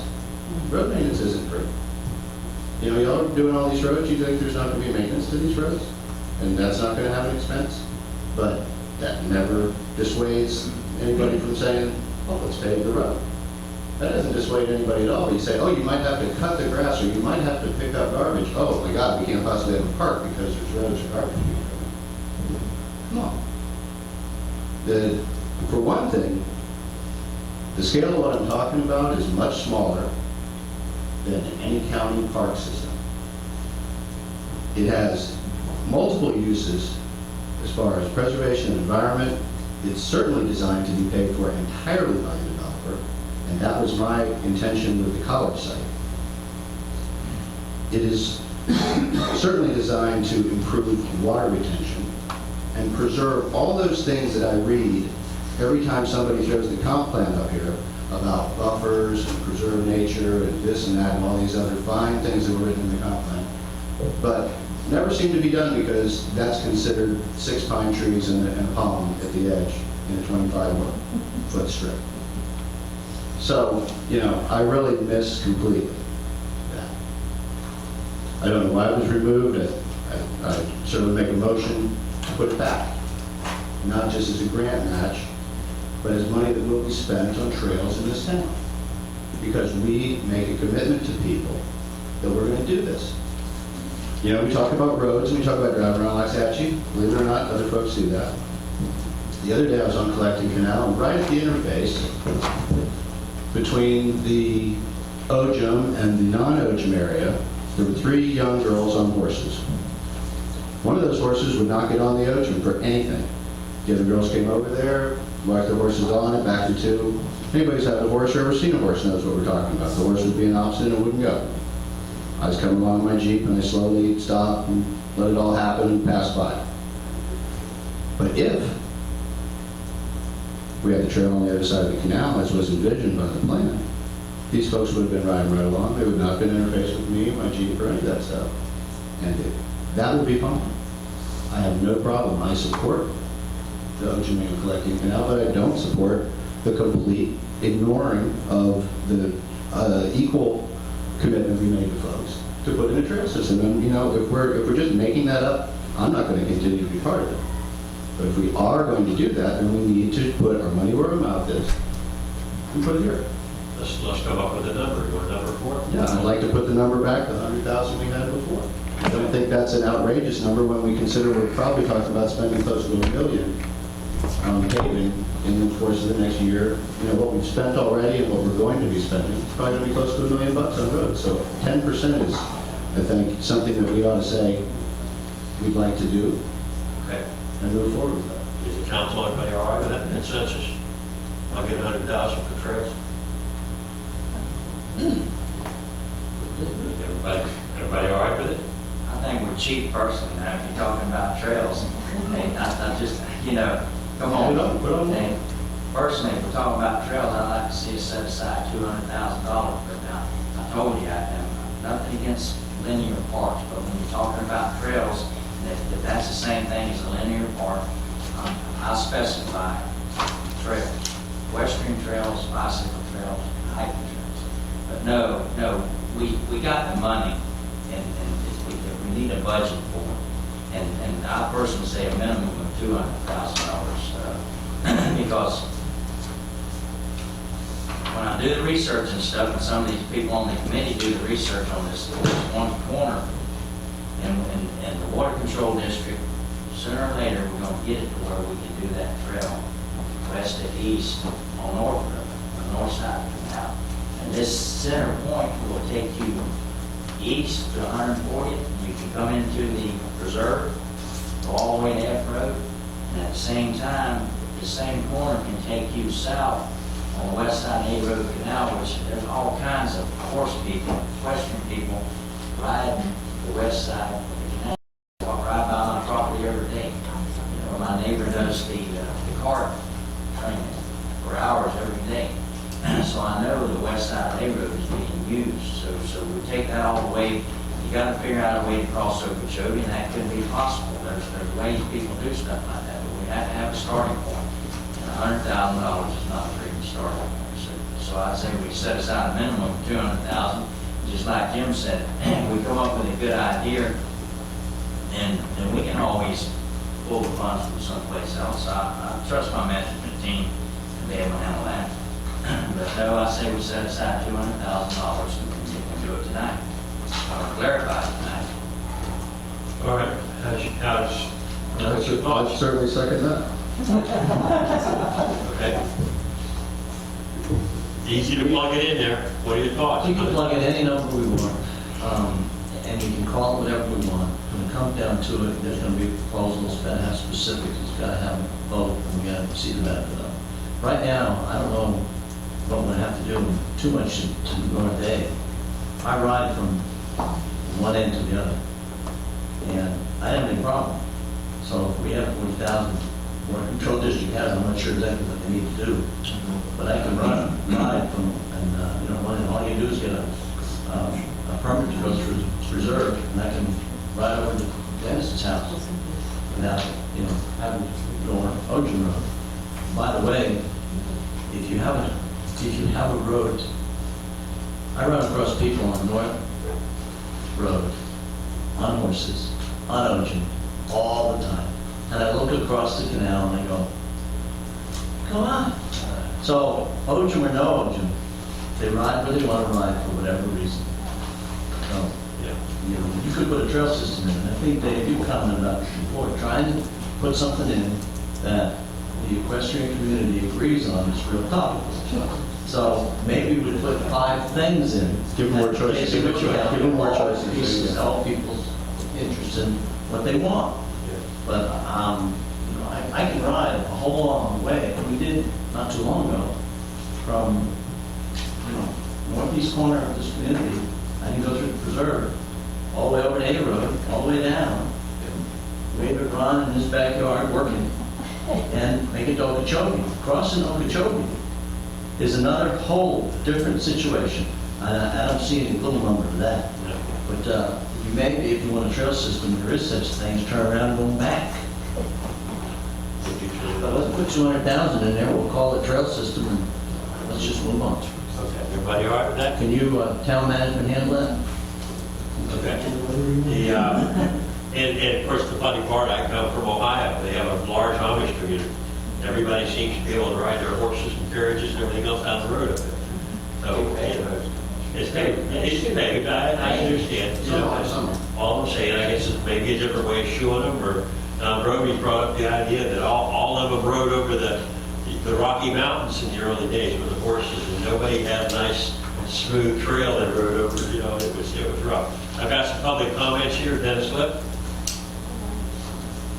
And I've got Nina, Lutton Chu, John Roby, and John Wright. For the record, Dennis Lip, 13402 North Road. In the fund, budget time. I want to just take you back. I was on the corporation committee, sat there for a few years, and we got this town put together. And we were always talking about government light. And the joke was is that when we set up our first meeting, it was at a booth at Booney's. We thought we had a little sign put up at Booney's, called it Town Hall booth. I got a call today from a former constituent concerned about things, and suggested that I may call Mr. Yee and find out what this flap is on us getting kicked out of our rental space. And it came down, I think we have a difference of opinion between the management team and the landlord. I said, what would it take? You know, we got kicked out of a couple of rooms that we put money into, since it was your decision, it wasn't ours. He said, well, we have another room or two that I'll throw into that package, so they can essentially have everything on the left side of the hallway, all the way back to the back of the building. And I think if we asked them nicely, we could even have a little spot there where the service stuff is been stored. You'll sign a lease. I said, what do you think about a 5-year lease? I said, oh, sign any lease you want. How about a 5-year lease with a renewal term in it at the end of 3, so we can always look forward to a 5-year term. He said, I don't have any problem with that either. Just write it up. With how much is this going to cost us? $1,550 a month. And $1,550 a month, you take this $500,000, that's 26 years. So I think we have a solution here. We just need, now if the management is set on moving into better days, I think we just, write into the contract, we'll pay $1,550 towards any place you want to take the town office within the town. But that's not the way we want to do business. We've been in that place and it works. And I think Mr. Yee is a very reasonable man. I think we just have a difference of opinion between the two people over this, and I think that it's time that we take control of the situation. A couple other things is on the linear park. Tom, I'll give you a suggestion, is talk to our planner and make it a comp plan amendment, because parks have got to be in our comp plan. Right now, we got one park that we talk about in the comp plan. And if you are set, as this was a campaign promise, to have a linear park, then instead of having consensus, which is nothing, put it in the comp plan. And then you have something. Should you step down from the dais one day, you can still look at that in the comp plan and say, I voted for that, and I got that through, let's get it done. Right now, it's off the budget, without even talking to you about it. So, if you want to loan your park, and you got to realize that it will cost something to keep it up. $26,000 a month to maintain our Los Angeles Rose Park. Got that from Eric Hall. And they do a lousy job. I can guarantee, I can guarantee you get what you get. This is I'm saying my- at $26,000 a month. Now, so that tells me that if we want to do a good job, it might cost us $40,000. At $26,000 a month, I went down there and cut that ball field with scissors, okay? Seriously. You know, okay, for $26,000 a month, you could do a lot. And if you had a private contractor there, they would do that for free. One thing I'd just like to get some clarification on, and then I'll be done, is that on the road issue and this gas tax thing, John and I went through this tooth and nail back in the day when we were, trying to get this thing settled on the various state laws and the way it handled. John's probably got a much better memory on this than I do. But I would ask John if he could have any comment on how that 6 cents spent. Because there's some really interesting strings to it. I'm not sure, because if our original company that we had hired, along with our legal company, had overlooked somehow or other that we needed an element in our capital improvements budget, and it didn't get done, then I think we're looking at somebody who might have shortchanged us or didn't do the right thing by the time. Because when we went through that, we were guaranteed everything's fine, you are due the money. You simply have to spend it the way that the state tells you to. And no one sat up there and told us, you got to have this and this and this in your capital improvements budget. And, so that was something that would stand out like a sore thumb. So I know, John, if you remembers any of that stuff, or you got that documentation? My book, Okay, I appreciate that, John. So that's my comments. I would take that $500,000 out of there, because that can be spent real quick on studies. I worked for Palm Beach County for almost 2 years, and I know how fast money goes for studies. And like that, and then got nothing to show for it but a stack of paper. We've done that here.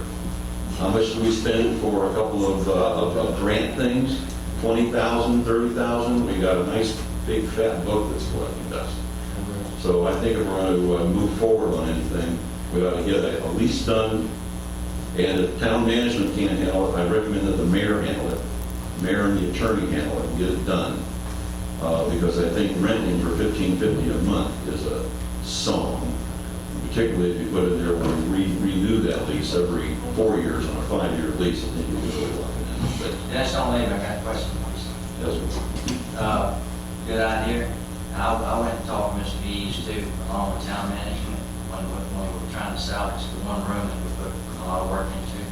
And he told me to get back with me, but yet he still went ahead and did what he said he was going to do, let somebody else have you all credit. But no, what I would hope, since you already spoke to him, since he's already told you that he would do that, I'd like to see a consensus of the town council that if you're willing to volunteer your time, if you have the time with town management, to go ahead, and I personally think we need to write that lease up for $15.50, and I would go, if we had to back out on the lease because we become so rich that we build a town hall. But I like, since you talked to him and you brought it up, I'd like to give it to the town management if we have a consensus, and I'd like to see the contract drawn up as soon as possible, because if we can take that whole left side, that gives us more privacy. And I know security is one thing that town management likes, and if we have to beef it up to make it more secure, then I think that would be a very inexpensive price that we can pay. But no, would you be able to do that? well, I appreciate the confidence that you've had in doing it. But I think in the bigger picture of things, I think it's the mayor who should do that. I mean, I'll be happy to sit there as a silent partner. But I think that the mayor, as a sitting person from the dais, that's the person to do it along with town management, because then we have a complete chain of control. Sounds good to me. Can we get a consensus? Everybody all right with that? I'm going to Key West Thursday, I'll be back Sunday. Okay, what are your thoughts? $15.50? the 5-year lease? Yeah, Mr. You can put on paper. Yeah. Okay. Keeping it on paper is going to be a challenge. I think we're losing sight also. One of the things we talked about as far as the town hall. First of all, I'll drive around this county and I see a lot of Taj Mahals. We don't want the Taj Mahal. We've talked about security. We've talked about a hardened operations center. I don't know if anybody's gone through Lawson Building, which is your office, central headquarters. In your lifetime, you don't want to do that. But the amount of money that you would have spent after that happened is unlimited. So the idea of having a facility that was hardened, that would last and really be built to standard, if you get it to Cat 5, Cat 4 probably not, you can get it to Cat 5, is worth so much to avoid that situation. We also talked about the facility being not just a town hall, but a community facility. We talked about consolidating, the facility that we use if you have a CERT operation. Not that it's very expensive or you're saving any money. CERT has to find a place in the community. It's the highest place for water. There's no high place, but we could create something. So in other words, it was a town-used facility. It was for the town and would hopefully expand on some of the things that the town would have, but not a fancy building and not something like that. As much as these other places I've been to, when I go to have Western Community Council meetings, and I go to all the town halls, they're very nice. I don't want one. That's not what this is supposed to be. And it was also not necessarily where we're going to have an owned building. We talked about maybe where we would have a long-term lease, so we'd have a building either built for us or in something that would certainly have more of our design ideas, maybe incorporated, so that we would have something that just more than, it's not the same as replacing the 1550 rental space. It is about the government land as you can get as far as a facility. I'm not comfortable in that facility. I don't like going in that facility and sitting there and having any kind of confidential conversation. I don't think you are. Anybody sitting across the hall, sitting in the room, I just don't see that as doesn't fit in my mind, but facility we should have to conduct business. But it's there for other purposes, not just to replace a rental facility. So if we can negotiate a 5-year lease and get the space that we need, that's fine. But I'm not really interested in staying there because if we can find something else that's better, and then we'll set a price tag to that. But I don't know if we're going to rush into a lease if we're looking for options. And let's bring the options forward and say, here's an option. You have 1550, we had a little bit of space, we have the whole side of the hallway, versus this. And you have the storage room. I mean, that's what we're going for. Yeah. All right, Maybe we have to get that back. You want to keep it to a 3-year? No, I don't care as long as you can get out of it. But I don't want to turn the town staff off from looking for alternatives to what we have now. That's my view. Okay. I think we could take it out of their top priority, which is pretty much what it is right now. Okay, Rob? When I talk about a lease, that's just a security blanket, okay? I want us to know that we got a place as long as we want it over there. Now, the other thing is, I want us to keep that $500,000 in the budget. I agree with you. I personally think, I believe in killing 2 birds with 1 stone, okay? I think, but it seems like in the past, we've had trouble with the town, not so much the last few years. We've got a good communication with the water control district. But the truth of the matter is, everybody in Los Angeles is used to coming up here for a meeting, whether it's water control or whether it's town council, okay? And I've asked the town, I've asked the water control, I get tired of our people coming up here and getting their feet muddy and sometimes getting their cars stuck because it's a nasty place up here. So if we could do something constructive at the same time improve the water control district and have a town center in the same location. Now, that's where we're spending our money wisely, okay? And people won't have to ask for directions to come to a council meeting. So no, I like Dave's idea. I threw out the F road and D road because some people have said they want it in the center, but this is where everybody knows. This is where everybody feels comfortable. And to improve the water control district, because someday they will be dependent and they will be in the town. We all know that. It's just how we're going to do it and how long it's going to take. And so this would be a great location. So we need to keep 500,000 there, but we need to secure a place before we worry about getting booted out. Okay, so everybody all right with me going down to the others? I'll get with you and we'll work those out. Okay. Nina Corning. She's taking a break. I'm sure. That's You want to hold? Wait a moment. Bill, thank you for having such a constructive discussion tonight, which is very different from what we had before. Dennis had a good point that we trust management, a company that is doing very well for us. Unlike the past, that we spend money like crazy on consultants without control at all. I think that's very disappointing. And something we don't see right now is that repeatedly there in the past.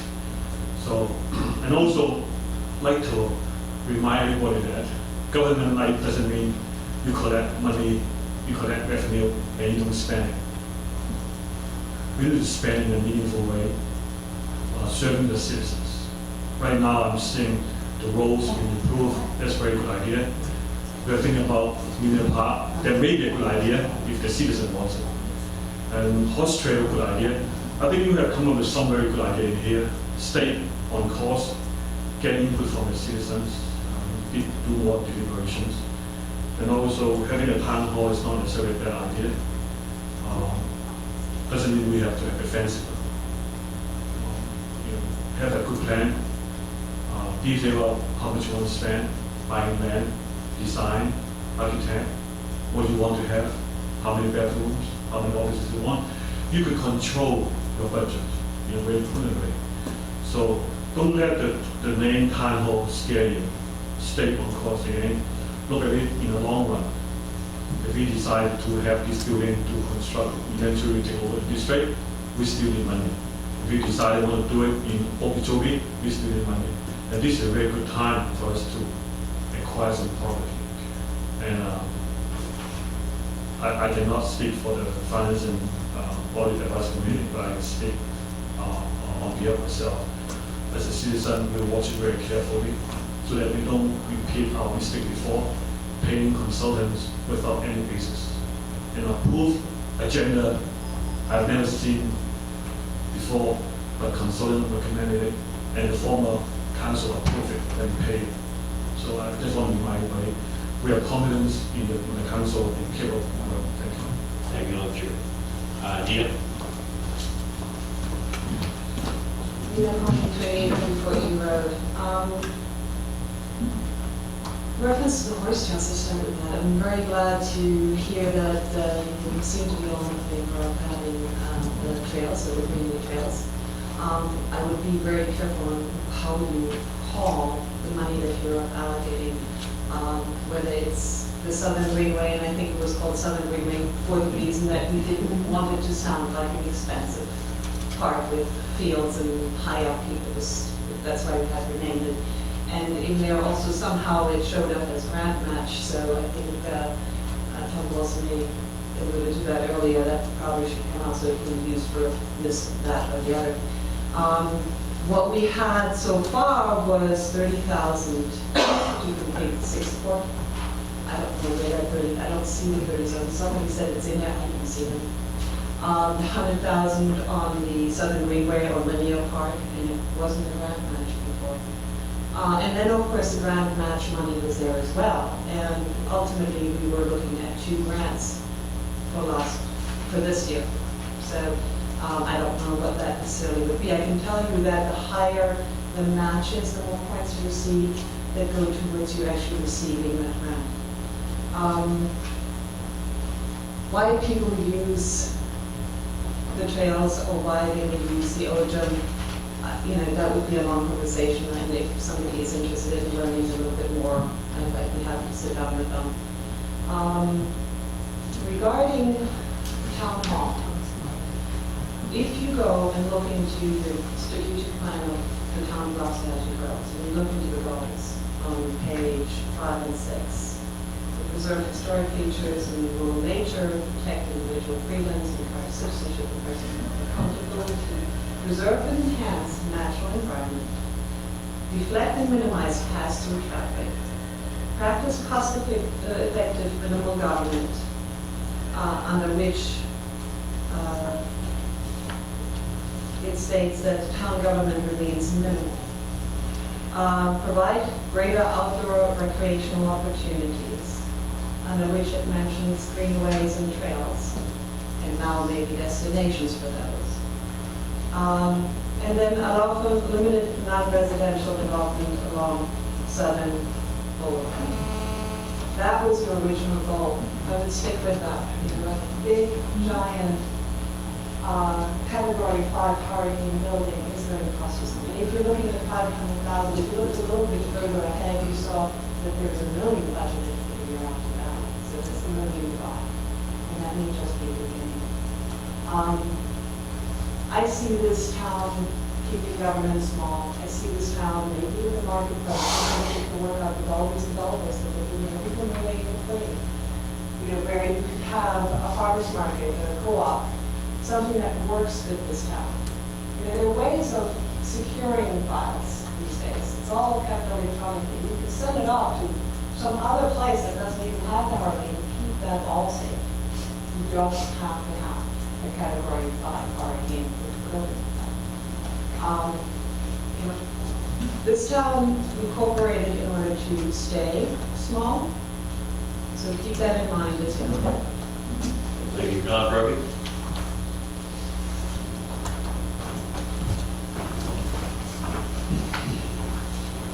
I live on Tripp Road, that's 15 speed bumps north of Okeechobee Road. I think that's if you're going to buy property for City Hall, it should be off on North Road so that everyone can experience the delight of traveling at least 40 speed bumps to come to a meeting and go home. If you have to go in and out 4 or 5 times a day, you end up going over anywhere from 120 to 200 speed bumps a day.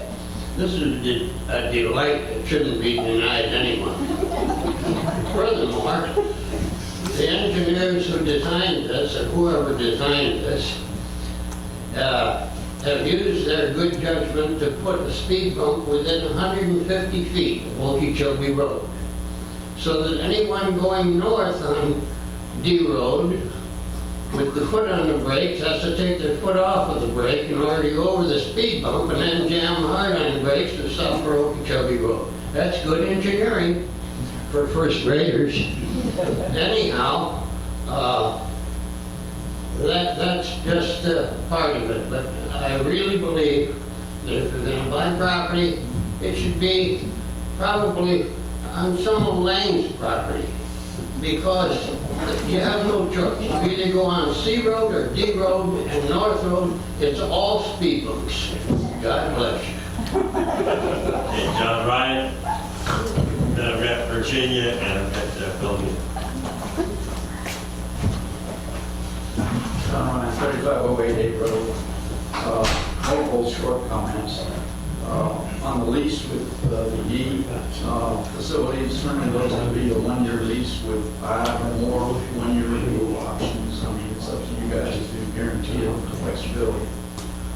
Number 2, on the linear park, let's not forget, a lot of work of both the district and the town went into conversations with the Department of Transportation. They're going to take land for retention ponds on our side of Southern Boulevard.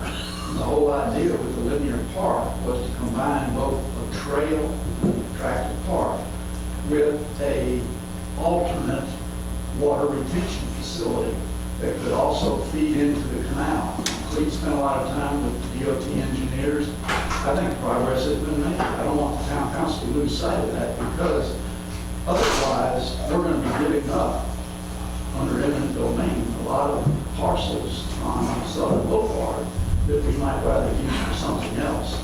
And the DOT seemed favorably disposed to work with us on pumping, getting the water into, you know, a linear lake that would be accompanied by a trail. So I think there's, and we got distracted from that when the college came in, because they were taking kind of our first property and not going along with it. But that doesn't mean that we shouldn't do it. So I just like to have the town council keep that in mind.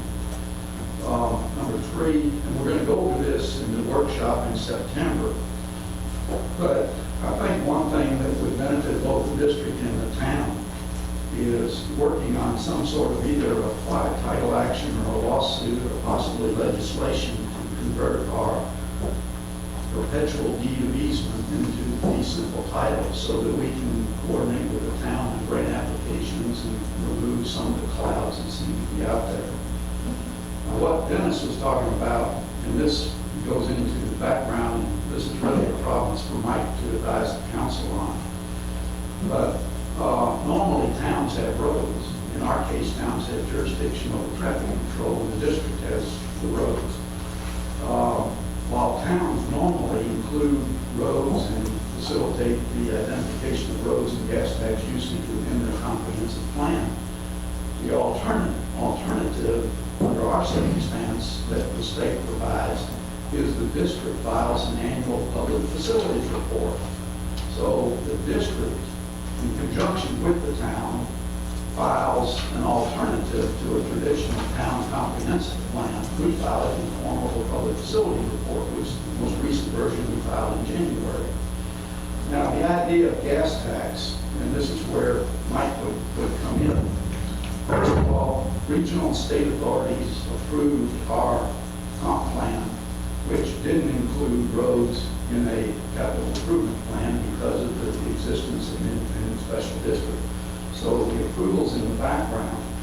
Now, it's my thought that the theory is that the public facilities report that we file, similar to a capital improvement plan, is a public record of who's responsible for roads and what they're doing.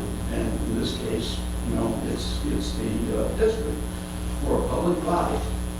And I think that the essence of the gas tax is that if you've got roads, particularly if they're dirt roads where they count 2 lane miles for non-paved roads, because Ocean still qualifies for the 2 lanes per road, is that we could have, and we do have, an interlocal agreement that I think it'd be up to Mike to see if the idea that while we're not one town with all the responsibilities for the road, we are a combination of the town and the water control district. And that was the whole theory of that first interlocal agreement. We were combining our history and situation and authorities for purposes of qualifying for the gas tax.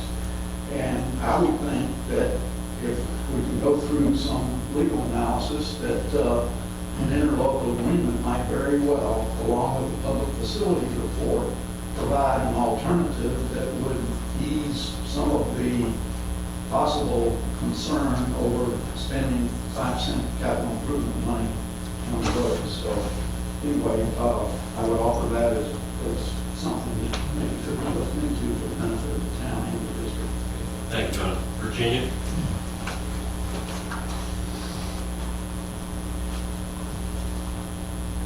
Virginia Standish, 15410 North Road. As a landowner and a resident, these are my concerns with the upcoming budget and the years to come. Recently today, I had to listen to a young nurseryman say that he thought the equestrian community was against him. I hope in the coming years that this town council and future town councils and town management will focus on community projects. And please to remember to include projects that help the community, both businesses and families. And some examples would be an economic development plan that encourages the financial success of all ag businesses in the town of Wasatch Groves, not just the ones on Okeechobee Boulevard, not just Altman plants, that does not represent an entire community. Also, please continue with Greenway Trails and continue to work with Wasatch Groves Water Control District to establish a safe Greenway Trail. To your comments about people on North Road, I live on North Road. People used to travel on the north side of the canal, but at certain sections it's gotten a little funny and gates went up, so it's much easier to stay on the north. There's lots of reasons. You can go back and forth. Both sides are good. A nice simple trail on the north side would be fantastic as Greenway. Also, what I'd like to never see in the budget in the coming years is the cost of infrastructure placed upon the town due to commercial development. An example of that would be a financial burden placed on the town, commercial development on Southern and B Road. When they put their road in and they put their speed humps in, will they be required to bear 50 to 100% of the cost of maintaining them in continuum, in perpetuity? Or does the town then have to maintain that? I'm just saying, you can negotiate with the developer anything you want. Feel free, ask them to maintain 100% of that road. Do not hesitate. No reason town has to do that. Also, I would like to say that in regard to my comment about the roads, I can substitute the water lines for what I was trying to say. As a resident, I had water lines connected to my house. I then went to a previous management. They had no recollection of that. I did inform this management that they might want to make sure they have all water line records. My point is, between the roads and the water lines, town councils come and go, management comes and goes. We need to know that we have in place accurate history of what has been done, what is recorded, what is maintained, so as new management comes in, as town council comes in, we have documentation of what we have established and done. Thank you. Thank you, Virginia. And Philomena.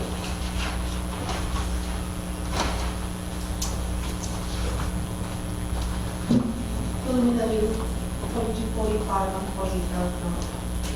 I just want to speak on one item regarding the town regarding the $500,000. Everybody mentions the government light, but I want the town council to know, government light does not mean don't buy anything or don't do anything. And y'all are being elected, I said it many times, y'all are being elected to have fiduciary duty to do what's best for the town. And I want all of you all sitting there to bear in mind, 100 years from now, Loxley Hatchet Road will still be here. Could you really want to know, can you really tell yourself and say, in 100 years, you want the town to lease a place for whatever amount it is? Seriously, you have to think about it. Today may be a good idea. 100 years from now, to lease, continue leasing, it may not be $1,500. What if it's $1 million 100 years from now? Then you would say, well, they should have done it in 2012, should have bought something. So it's not just now or tomorrow or 5 years down the road. You don't have to think 100 years. And the other thing is also, just because you bought something, doesn't mean to say it weighs you down like a stone. If it's not a good idea, you can always do something with it too. Or maybe some other better place comes around. Or somebody, like I said, somebody donates a big, nice building that suits us.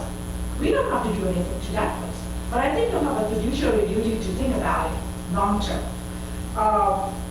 The other thing is also, just because you have a place does not mean you have to build a Taj Mahal or anything else. You can put a double wide or whatever. And it could be maybe a lot more reasonable.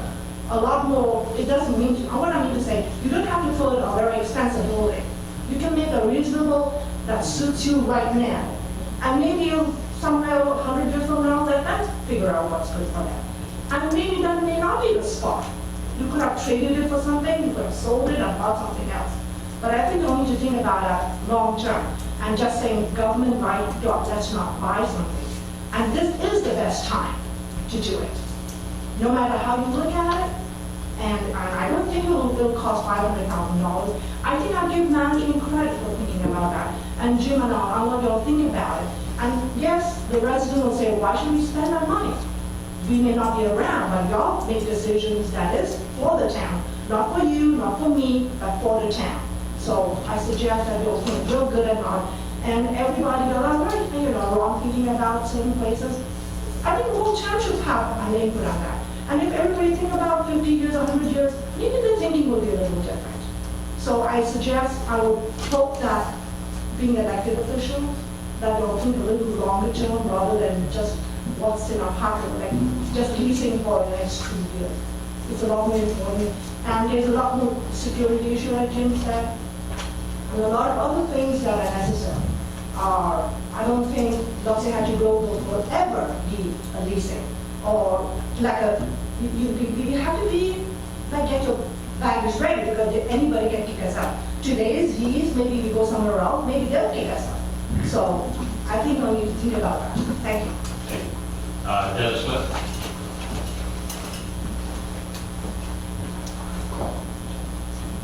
As you all drive around town, what I've probably noticed is they're breaking ground down there at F in Okeechobee, right across from, what is that, the Trace or one of those. And as I recall, those folks were going to, Southern, I'm sorry, Southern and F, yeah. Driving around here too much, I guess.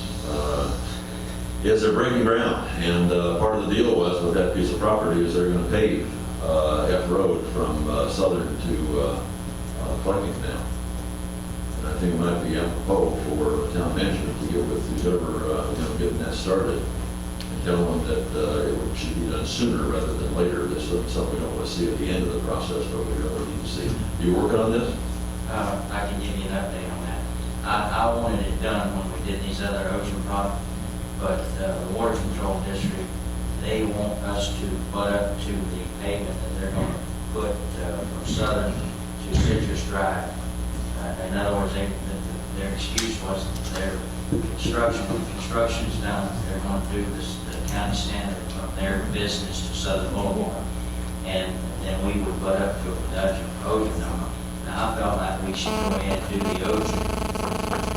From Daryl's place there? Get it done now, all the way up to Southern if we had to. There's only a short stretch from Citrus to Southern. Yeah. Okay, and if they got to tear the Ocean out, they put what the county requires them to put in, and then they do it. So they were moving, I hadn't got an update in the last week or so, they were moving awful fast on that project, and it looked good. And now it looked like it's been at a standstill for a couple of weeks. Yeah. I don't like that, I think. And we got $130,000 that's already been set aside to Ocean Net. So I felt like we should have done it already. And the other thing is, like Virginia said, I think the way the Water Control District feels is if it costs less than $130,000, then they get so much back. Well, hey, I don't believe we need to give them anything back. I think we need to concentrate on maintenance. When the county went North Road and they did the dredging and stuff, they cost them $1.4 million. I found out later on down the road, I thought that was great. I thought we did an outstanding job, but the truth of the matter is we faltered, okay? And I was on the Water Control Board then, because I found out from Ken folks that work for County Water Supply that other people that they had done the same thing to, they required for like 1 year or 2 years after the road and stuff was put in, that they continue the maintenance on the road. If it needed more fuel, they paid for it. And there was other fringe benefits. Found this out from Devin. Well, yeah, Bevan, and I got a cousin that works for him. But the thing about it is I realized that when we have the opportunity, we need to ask for things. Okay, I'm the one that fought so hard to get B Road done from Okeechobee to Southern with the developer. But now if I had it to do over again, slap my face, whatever you want to do, I would have had them do it from North Road all the way to Southern. But I felt like, but I didn't have anybody else saying, like Tom made the comment about why don't we do Collecting Canal? And I said, well, that's a great idea. I wish somebody would have said, Ron, why don't we make them do it from North Road all the way to Southern Boulevard? Because people's going to be cutting through the acres. Sure. And there's a possibility they could be shooting straight down B Road to get to the college. So I try to learn from a mistake. So with people with suggestions like Virginia says, I hope it influences the council, and I hope that we require more things out of the developers when we have the opportunity. But that's where we stand on the the F road and Southern. All right. I need to find out why it's at a standstill, and I didn't like the idea that we were waiting for them to finish the project. Like we said with the college and with Bob Vince, made a comment on the council that, hey, Bob, listen, we don't want to wait till the CO for you to do B road from Okeechobee to Clayton now or Southern. And he made the comment, well, as soon as we get our permits and stuff, we've got the money kind of like set aside, or you know how much it's going to cost. We get our permits and stuff, you get your road, so that's where we stand. Just one final comment, just say that a little bit for Governor Light. The point that with Governor Light is to spend money correctly and not to blow it on things that we don't need. I think the mayor's idea of hardening, having a hardened structure for that the water control district and the town can share, I think that is a good vision.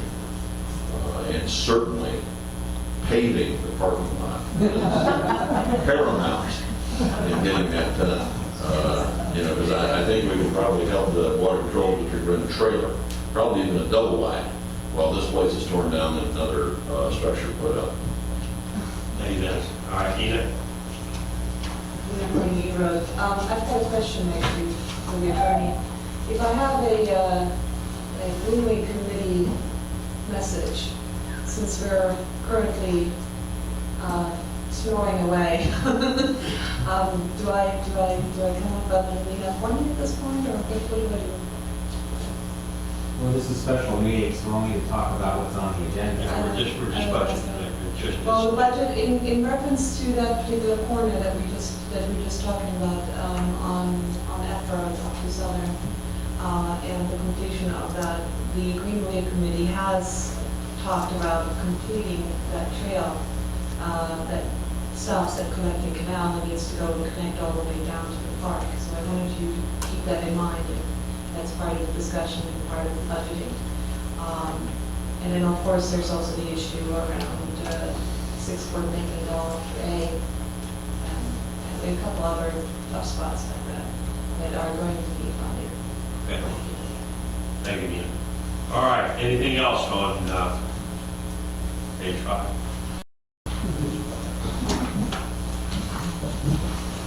Everybody all right? Good changes, Mark? All right, moving to 6. Okay, page 6 is the solid waste fund. The numbers there on the revenue, the estimated solid waste assessments, 269, 639. And you see the number of the contribution from the general fund that was proposed to 500,000. And that number's now going to be adjusted, right? Adjusted for review, folks, adjusted too. And then you see just in the appropriations, we have the 472 to 79 in the solid waste contractor, and pretty much the line items are very similar to what they were previously. All right. Mr. Mayor, Mark, we haven't got anything back on a review of the contract based on the larger bid. We still don't have an answer? I've asked Pete Riley and Pat Christensen twice to give us figures. They're more concerned with talking about the contract. And, I said that, the request came from the member of council, and I've gotten no. I mean, my recollection when they were here was they were talking about new contract, they could do that. Didn't seem very happy about using those big, not Pete, but the woman was saying contract. She was also saying we don't have a truck to use those big things, so we would basically just be dumping them in by hand anyway. Yeah, they had said that there would be a savings one and an intermediate one for a slightly larger container, but didn't require the surgery. I heard a lot more weaseling, honestly, when they were doing it. Well, It seems a lot more, if you'll give us a new contract, we can be doing these things, but otherwise, I think it's a simple question. I want a rate for the larger bins to be given to us. We asked them for that, they came and presented, and they indicated it would be cheaper. And I thought they indicated they'd have to work that number up. And that's a simple question. That's what we want, an answer to that question. What is it? I will ask him. Tell them that we need that before we move forward with our signing our renewal. How's that? Well, I mean, contractually now, that might be a deferral to Mike, but I mean, I don't know we can do that. I mean, let me make a comment, and I might answer your question. All right, first of all, they came here and they told us what they could do for us. The only one we liked was the larger cans. Some of them, Right, that they would still do by hand, and it didn't affect the other cans that they put out there with them and stuff like that. Okay, we felt like people made comments in the audience. I think Dennis made a comment about Mr. Sullivan, trying to carry one of those big cans. How's he going to get it out to the road like he does all his other cans and put them in a bin? Well, I had Mr. Sullivan come up here, and the mayor recommended that we get a can at the town office, and we give the residents time to come up here and see if they like the can or not. And I hate to say this, but my wife didn't like the can, but I did. But John L. Sullivan came up here, and he thought the cans was a great idea. He figured he could hook them up to his golf cart, just pull them up, and he wouldn't have to have 3 or 4 containers. He could get by with one. But we didn't have that much of a outflow of residents to come check it out. So we kind of left we didn't play ball. The Waste Pro was waiting on us to say whether we wanted that or not, and we led them to believe that we were just going to stay the way we were, because we have what we call a back five, where people have to come twice the distance to get the trash cans to the road, and we felt like that was too hard on them. Now, I personally think that it's like anything else. We as a council, we need to try to make decisions that's going to make it a better community, visibly and everything else. Now, I see some of the mess that we have when they put the trash out to the road. Okay, and I think the majority of people personally, and I speak for the majority, would like the idea of a nice looking can where you put all your trash in, and the coyotes and the raccoons and stuff can't tip it over and spread it all over the road. And plus, that would have saved us money. They told us that would be cheaper. They told us that they had cans in stock, and the cans would not cost us anything. My question was, somebody's stealing our can, how much is a new one going to cost? They said approximately $55.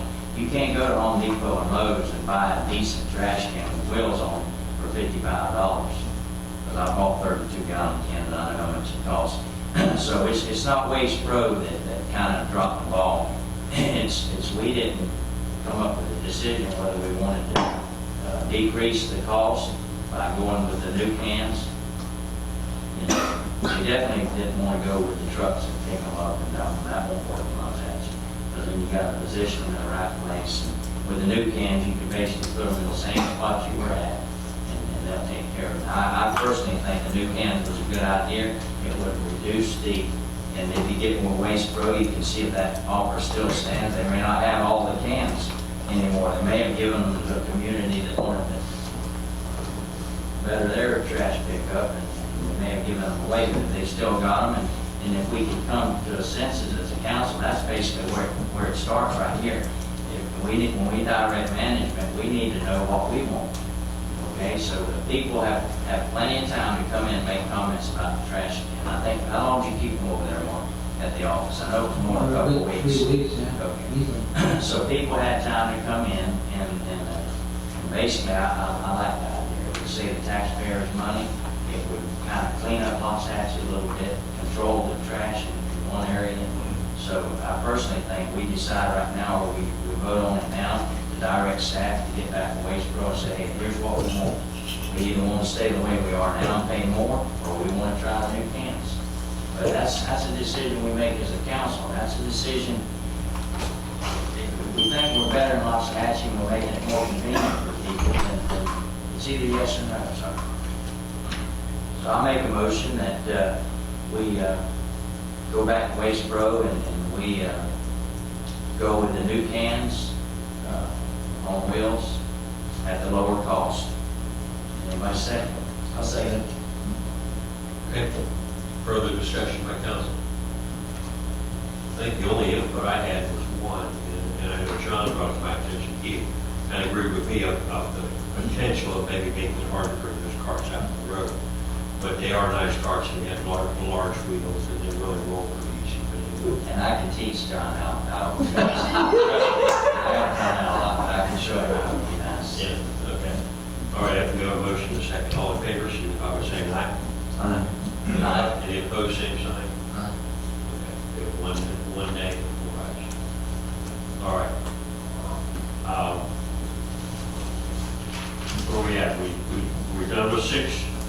we are.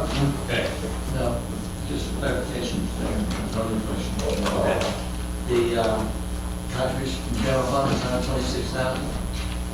The difference between that and the number that was there is rolled back in and increase in solid waste assessment number. You still have to revisit the solid waste assessment number based on the motion you just made. Which might put it equal to what was last year. It'll be a little different. We'll bring it We back. have time to do that. Yes, we'll do that if you're fine. All right. Moving on to this page. We're at, 11 of, This is a rehash of that. okay, so we're good. Yeah, actually, those pages are all the actual line items that I've been telling you about. All right. So what do we need, a motion, or is this just a workshop? Well, we need to talk about capital improvements, so we kind of talked about it. Okay. All right, let's move on to capital improvements. Let's start with that. What page? It starts on page 22. 22 of 38, 22. So we say add 200 to the linear parking. First year. That was what I gathered was the only change that was made. No one- That's the only change. No one wanted Just to wanted to change take a the look at the process. right? That was a mistake. And the road number is sort of like a plug anyway. I don't know if it is or it isn't. When I see the 466, I don't really know where that's coming from. I'm assuming it's the plug figure. Just to clarify, you want 200 in for FY 13? FY 13? Yeah. 2012, 13, this same Okay. time frame.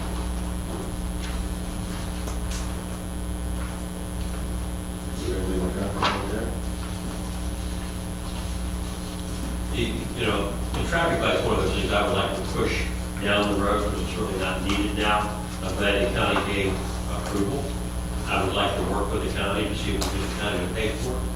I think that as the economy turns around and the county begins to see more money come in, it probably will put us in a better position to push for that. So I'm glad we've got it. What's the have to aspect of this? You said that on the capital improvement budget, these line items need to be spent. How need to be spent? No, FY 13, you are making a commitment, that is considered the capital budget. FY 14 out through FY 19, it's more of a planning document where you just set aside costs and those are the things that we revisited as we. So if we chose not to spend any money on the park, we chose not to spend money on any of these line items, is that a problem? No. No. It's like town hall alternatives, we may never be in a position at that point for the years out to do it. I personally agree with you that I push the traffic light farther out in order to signify that we don't intend to spend the money. I don't think we should be telling the county we want to, but I don't know that they're going to look at your budget and say, oh, you have it there, then why should you spend it? If we're looking at it, standpoint of our part of the engineering and stuff, it gives us some place to start, maybe we want to reduce the number. I mean, I kind of agree with you, if somebody looks at it, it's published, and they see, oh, they had budgeted for $250,000, then it'll be harder to get the county to pay for it.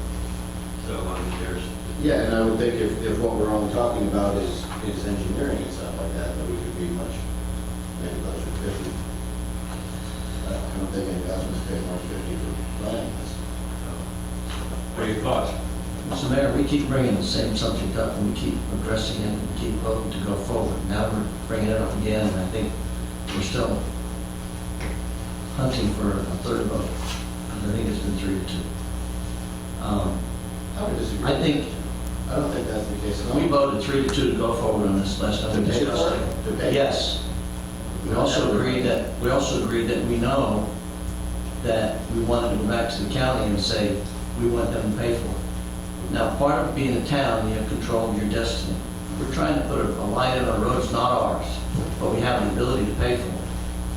And we're still going to go back and ask them for it. We take it out of our budget and put it out, which you basically told the county is, we don't ever have to put that light in, because they don't want to put any money into the operation.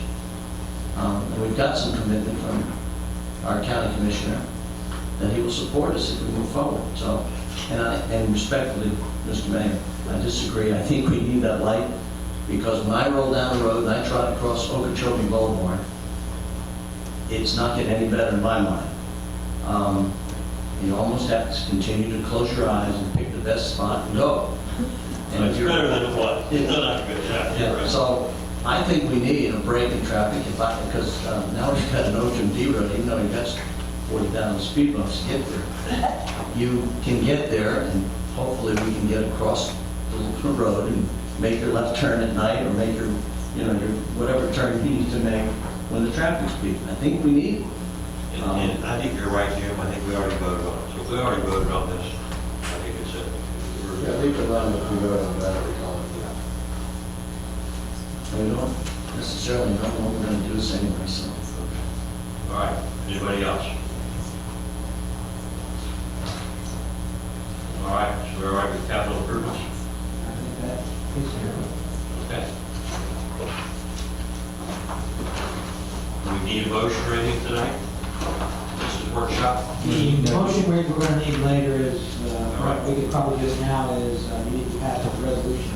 That's listed as item 6, adopting the proposed operating millage of 1.20 Okay. All right. Do we want to just go ahead and go through the stuff in order that's here? It's your prerogative, Mayor, but you do need to pass the resolution of the village at some point. Yeah, we don't have It's no problem going forward as the agenda is set forth. All right. You have it for that at the end. All right, I mean, we can do that for right after we've been kicking it around. Let's jump to item 6, and we'll, want to make that resolution? You need to read the title. Yeah. Just a quick question, Mayor, I'm sorry to be rude. So Pat, on the capital improvements elements, we just had a very long discussion over leases and where to spend the money, and we're approving a capital improvements thing of $1.5 million tonight. Is that what the council plans to do?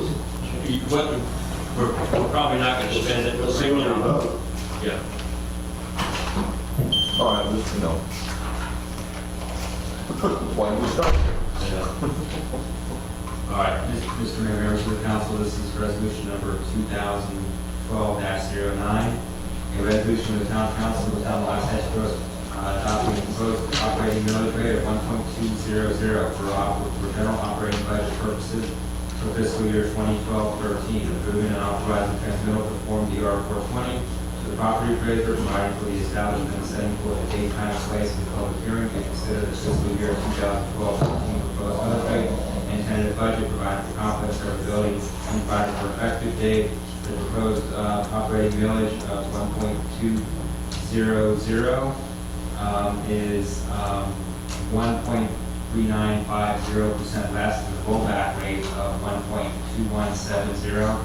The resolution establishes your first public hearing, or initial public hearing for tentative millage and budget for your first regular meeting in September, which is Tuesday, September 4th, 2012, at 7 p.m. in this room. Los Angeles Water Control District Headquarters, 101 West Emo, Los Angeles, Florida. All right, so we need someone making this resolution.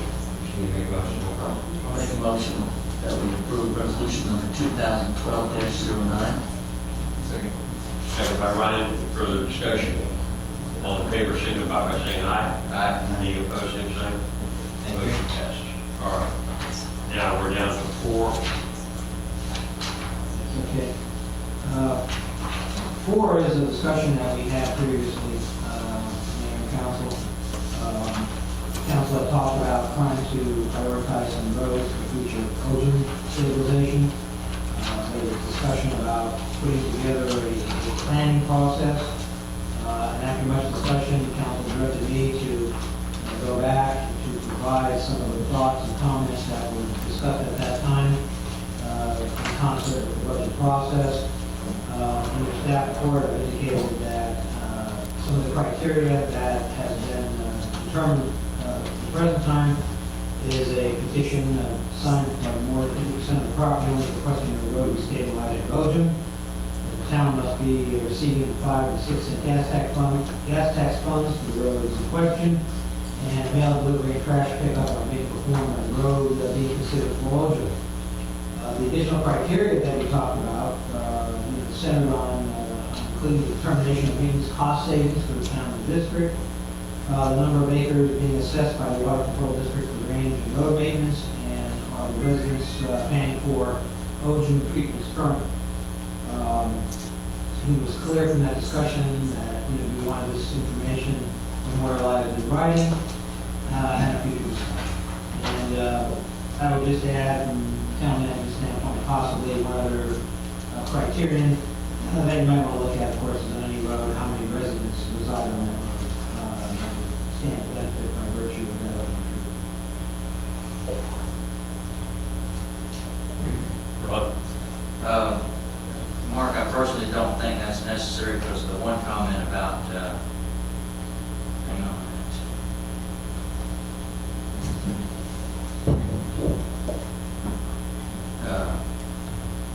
The situation about the number, and no, we could throw that in there. I don't have a problem with that because it would still work for the people that's already confronted me. But when we made this thing about how many acres are being assessed by the Wasatch Water Control District, so that'll just make it that much better for me. So I'll go ahead and put it in.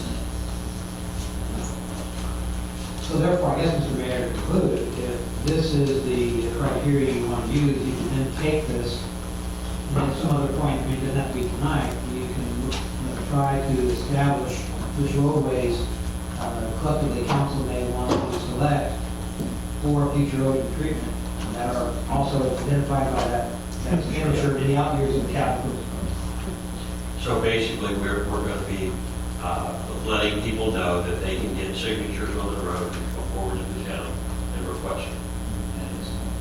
And this is the non-district town roads that we're referring to, not the. If they fit this criteria, and they get enough of the residents on the road, I think that's what I do. One criteria I'd like to see is something that gives us a, I don't know if it's, as John was talking about getting the deeds dealt with. I don't know if we have to go as far as having a deed, but we should have some sort of sign over once we've done this where, we actually have some control here. If we're going to spend this money and what control, ownership, whatever is in some sort of disarray, I think we should get it in line before we spend money on doing the roads. That's a very good point, I think, what the councilman is saying is basically that we go ahead and move it to the cap. That's correct. I believe, Mike, that you're kind of working on that right now, as far as, in other words, We're looking at what we signatures. need to do. You've got, the road that you've already authorized collecting. Now we're looking at, that as kind of what we would want to do, to memorialize that and do it right. And that's why, it's put in the next year's capital budget as opposed to having it done even though you approved it in March. We're working with the district and looking at those issues now. And that could be part of what we can include in here and what would benefit for the town roads too. All right, any other comments by councilman? Yeah. Riding here tonight, I had the pleasure of going on a road that is not open, one of the non-district roads. And D Road, your favorite one. And I went over the, did you know there was a hump in front of Dave's driveway that's... Never on that. Was that no better than all the rest? Well, there's a little sign on the hump. It's to show appreciation. It's a memorial to, no, it's a monument. Actually, it's a monument to Dave's years of service to the town. But I think it's the highest point blocks that you it might be the highest point blocks. No, my comment is, I think I missed something. There's a lot of town roads, non-district roads, that look like crap. And they drive like the same. And I'm not ready to hold you many roads until you get these roads up to some level of, you can traverse them without having to worry about losing your front wheel. We need rock, we need grading, we need these roads brought up to snuff. Then I'd be happy to consider what you can take them beyond that. But I've got a lot of people standing in line and say, do something for my road. And we're not saying anything about that. When are we going to get to that? That needs to be done now. And then they always have this question, we can come up with a lot of great things to do. We do have limited staff on what they can accomplish. So I'd like to see us put that, it's not on the agendas, but I'm bringing it up as just a conversation. We need to get a lot of roads, add rock, get them graded, fill them in, put the dirt roads up to snuff, and then let's worry about improving them beyond that. But I don't know who I could vote for to Ocean Road before I get the rest of the roads. Let me make a comment on that. First of all, I called in the work order today, okay? The process is, a resident calls it in, the water control district sends their supervisor out to check the road out to make sure that it needs grading, it needs fill or whatever. Okay, probably in the last 2 weeks, I've called in a lot of projects, okay? I get tired of waiting on residents to call them in for themselves. I get tired of people that see these problems not calling in. Okay, the one I called in today, and it's not because Jim's on the council with me or he's my personal friend, is 43rd Road North. Okay, I estimated, I rode that road yesterday without his knowledge, and I didn't go to talk to him about anything. But hey, I made it a point not to stop at his house, but I rode it yesterday because I was going out to check them speed humps off 44th, I believe it is. And I estimated, I spent about 10 years in construction before I became a firefighter, but I estimated about 4 to 5 loads of good road rock material on 43rd Road North, west off 140th. So I called in the request, and now they'll go through the procedure. Jim probably didn't want to call the request in even though he needed it because he's a council member. Well, it doesn't bother me to call it in because I'm a council member. But no, for every road out there that needs to be brought up to par, all it takes is a resident to call in and say, hey, I need a load of fill. We've already got the procedure in place. Our young lady over there will call the district, put in a request. Mike will go out and look at it. If he thinks it takes one or whatever Mike thinks, and that's his job with the water control district. He may say 3 loads instead of 5, which I thought we needed about 4 to 5. Okay, and the district will take care, and the town is billed, and the town pays for it. We do not have to bring up every road in Loxahatchee up to a certain standard before we start allowing people to get their road ozone, and we can justify it with a policy plan. Okay, so that's where I stand on that. This is a plan set aside for people that want their road ozone. Just because they do the petition and put in a request for it, first of all, doesn't mean that we might be able to afford it this year. It doesn't mean that they're going to get it, but at least they can get on a list, and it may be a waiting list for 3 to 4 years, or that it may never happen for them. But they need a list that they can get on, so when the opportunity arises, all we have to do is ozone their road. So that's where I stand on that. Right. I completely agree with setting this policy for the OJ, but I do also agree with Jim as far as we do need to start a maintenance program for these non-district roads. I don't think it's fair for us to start building main roads when we have so many roads in disrepair, and also we got the money for it. That's what I was thinking of. The gas tax revenue should first be used to maintain our roads, and anything extra we have can go towards whichever road projects we have, but our priority should be first maintaining our roads. Mr. Mayor, earlier this year, we were in the process of doing that, and somehow it got stopped. I don't know why. It got stopped in the I'm too busy and I don't have any time to get done projects. The same place that my other project that we talked about, the 6th Court North South Side of Collecting Canal, it all just sort of ceased. And we have people, and I'm talking about, we have contractors within the town who are more than capable of doing this. And we have people on staff who can put this project together and get it going. We've appropriated money for it. I really like to see, I myself would really like to see something on this. I agree with Jim. We were going ahead, we were doing stuff, and then all of a sudden it stopped. I know we have a list of roads. I know that list has been ranked as to what roads need to be done, and I certainly would think that we should get back in the process of doing it. You know, we talk about hurricane concerns, certainly overhanging limbs and all this stuff, that's gonna be the biggest issue, is debris in the road. Let's see what we can do about it. Washouts and such that occurred since the rain, I agree, let's get some rock in there, let's move forward on this. But we were doing it, and he stopped. You know, I think that as a council, maybe we ought to indicate that we'd like it to commence it. And I agree, and I think a lot of these town roads have never been even close to maintained over the years. So I think the right first step is to go back in there, make sure the rock is good, make sure the roads are clear of vegetation so that they're passable. And, you know, because none of them, people who drive 30 mile an hour down these roads, they can be on a different level. So I guess just to say we have to ode them, I think there's other options that we have, you know, available. You know, the first step is going to be maintaining them with good rock. And, I mean, our district roads, our roads we drive, they're just now ode, but we all drove that for years, and I had no problem at all with it. So if we can bring the town roads up to that standard with just a rock, I'm fine with that. If there's some that will need that ode and we can justify it, then I think we do. It's just start ode all of them. I think that's going to be an expense that we don't need, but we do need to maintain them, and we do need to make sure that they're passable. One of the things brought up in the landowners meeting the other night, and maybe we need to contact FPL and the phone, you know, AT&T, Southern Bell, whoever it is, regarding the vegetation on the lines.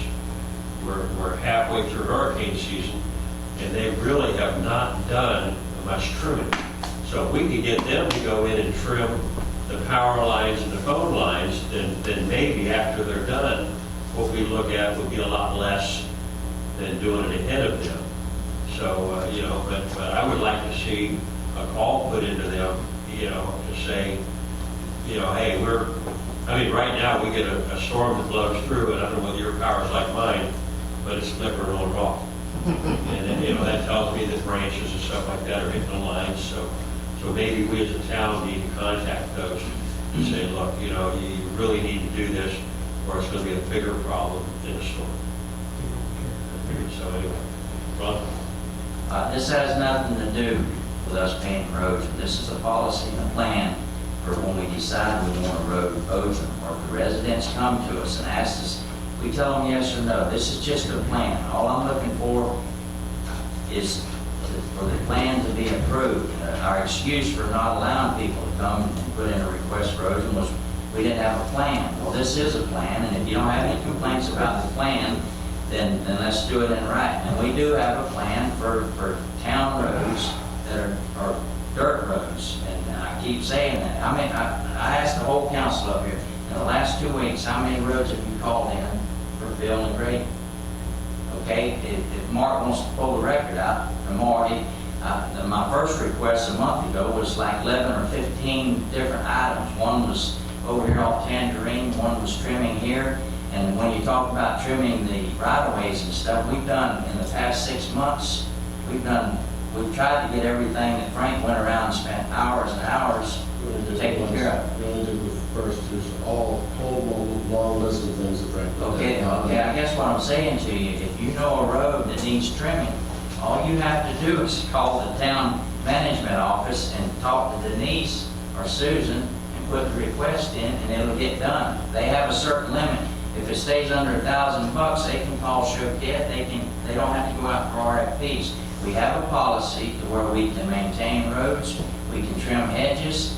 My first priority was always contact the district, and I tell Clete and I tell the town management, when I put in a request for a road and I tell the resident, I put in 2 requests last Friday. One was 147th Street North, where it hooks up to North Road. That was nothing but solid, following the little pond or whatever you want. When the people come out to North Road, it was underwater. Well, they did that 2 days ago. And I asked the lady about the Citrus Drive. I don't know if they've completed that yet, but I told her if it doesn't get done within a week, call me and I'll find out what the problem is.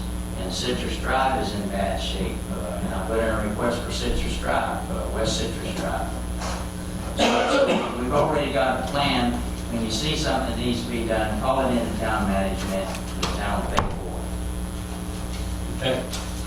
Dennis Lip? And then Paige. For the record, Dennis Lip, 1342 North Road. I hope this is the last time we're going to the 43rd Road North, you know, when I was on the IGC committee, this is a problem road. Problem because it floods, problem because there's a resident on there that thinks she owns the road. And anytime we, I think it was at that particular meeting, talked about them needing to bring their blade up, pick their blade up as they go down, because she's out there screaming and yelling to get off the property. So I think this is something that as a town, we really need to face these issues. Because I know on 22nd Road North, just of the west side of F Road, you go down there and all these roads are supposed to be straight until you get to the one property where the guy didn't want a road on his property. And so it had to bend around and go into the guy's property across the street because he didn't want to follow the road easement part, you know. So I think that's interesting. But I think it's something that really, as a town council, we're going to have to, you know, face these issues because if a road is flooded because the person that lives on the road says, well, that's really my road because the guy across the street from me didn't put in his half. So my half of the road is the whole road, and therefore I demand this. I think we're going to need to ferret those things out. There's really going to be a big pain. Dennis, I got to make a comment on that. But We had a hurricane season. We had a guy with a heart attack. He's passed away. His wife came to me and begged me to try and do something with their road, okay? The district couldn't do anything, like it was too wet, and they wanted to wait till after hurricane season. I went to Commissioner Massalotti. I went to him at the beginning of the week, that weekend, rain or shine. The county put $50,000 worth of road rock material on that road. You should have seen it when it was underwater, okay? And Jim, that might have been before you got this, okay? But now that road is above water, okay, and it's above water good, but if we're going to maintain it, and as far as when we put the $50,000 down, the lady came out and she tried to stop us. We called PBSO. They came out and told her that if she didn't remove her tractor from the road, that they would arrest her. So that issue has been taken care of. Now, she does not want us on that road, okay, but that is a public road. It's a public easement for people to travel back and forth to her home. And the shame of it is she kind of favors 140th. But no, we put many loads of fill on that road, and so far she hasn't been able to stop us. And I believe there might have been 2 times that she was confronted with PBSO, and the problem was taken care of. So that's not an issue that we need to think about. Okay. All right, I've got Paige. Thank you, you got it this time. Paige Gonzalez, Raymond Drive. Regarding this cleaning, my road was cleaned because I did send in a request, but what was clean or cleared, it was the small branches, so I have a better vision, you know, so I won't hit any of my neighbors when they're coming out of their driveways. But the 2 big branches that are like over the road, those did not get cut off, and those are the ones that are gonna block us inside if there's a storm or something. If they fall, you know, there's 4 or 5 actually properties that would not be able to get out of there. So, Anybody got a chainsaw? Well, I did propose to my husband, let's cut it ourselves. So that is an option. All right. Mr. Davis, on this comment, I don't have a problem endorsing this concept. I raised the other issue because we have not been talking about it. I'd like to, in conjunction, when we get through this, to somehow give our management team direction that I would like to get Frank out there again on his truck and go down these roads and see. I understand Councilman Gerald is very good about riding the roads around here and finding the issues to be made, and he's correct. I did not call him up 43rd. I've heard on some of the other roads seem worse than mine, so although Well, it's getting pretty bad. The point being, let's have, if we agree, if Frank had to do it again, what he did before, give us the top 10 bad roads. First of all, pick up from where we left off before. There was another half dozen roads that needed to be worked on. I don't know why we didn't get those done. Let's get those done. Let's get the activity, but make it more automatic. Let's ride the roads and say, hey, I think these things need to be done. And then go ahead and do them. I don't, you know, some residents probably just don't want to call. And not that they don't want to love to have the road taken care of, they just don't call, and they don't think about calling. And I think there's a point, you know, point of this is, you shouldn't have to be the one that calls. You shouldn't call the post office and say, deliver the mail today, please. It's their job to do that. It's our job to keep these roads up. You know, you shouldn't, it's not the job of the person who lives here to call up and say, oh, gee, you didn't do your job. When they're doing that, it's because they failed to do their job in the first place. The idea that they need the residents to call up and say this is because they don't patrol, they don't make sure that they do their things on time, and no matter what is going to be said in rebuttal to what I'm saying, it's a fact that things are not done on time, and that's no way to do business is to sit here and say, oh, residents, call up and tell us when you want it done, because that leads to people, some people are reticent to call. Some people call every day. Some people think that they're friends. Some people, you know, will never call anybody. So I think that they ought to just go out there and do the roads without us doing it. Now, Frank, as you have pointed out, has looked at these roads. He does have a listing, am I correct, Mark? Where if they stopped doing it, they had the process. They stopped it when they said they were too busy. And then they prioritized what they were going to do. And what they were going to do was not those roads. So if we want them to do it again, I'll make a motion that they get back on that. Like you just said, they take that list and begin moving forward with getting those things done on the town road. We need to make a motion. Need to touch one at a time. Yeah, we need to finish voting. Just to clarify for the record, I'll make a motion on this. the issue with we did basically this year 3 different hedging contracts. We did 2 with the private sector and then Water Control District did 1. The problem is when you add them all together, we're actually starting to potentially violate our procurement. And what we did is we put it on hold to start a new project for next year.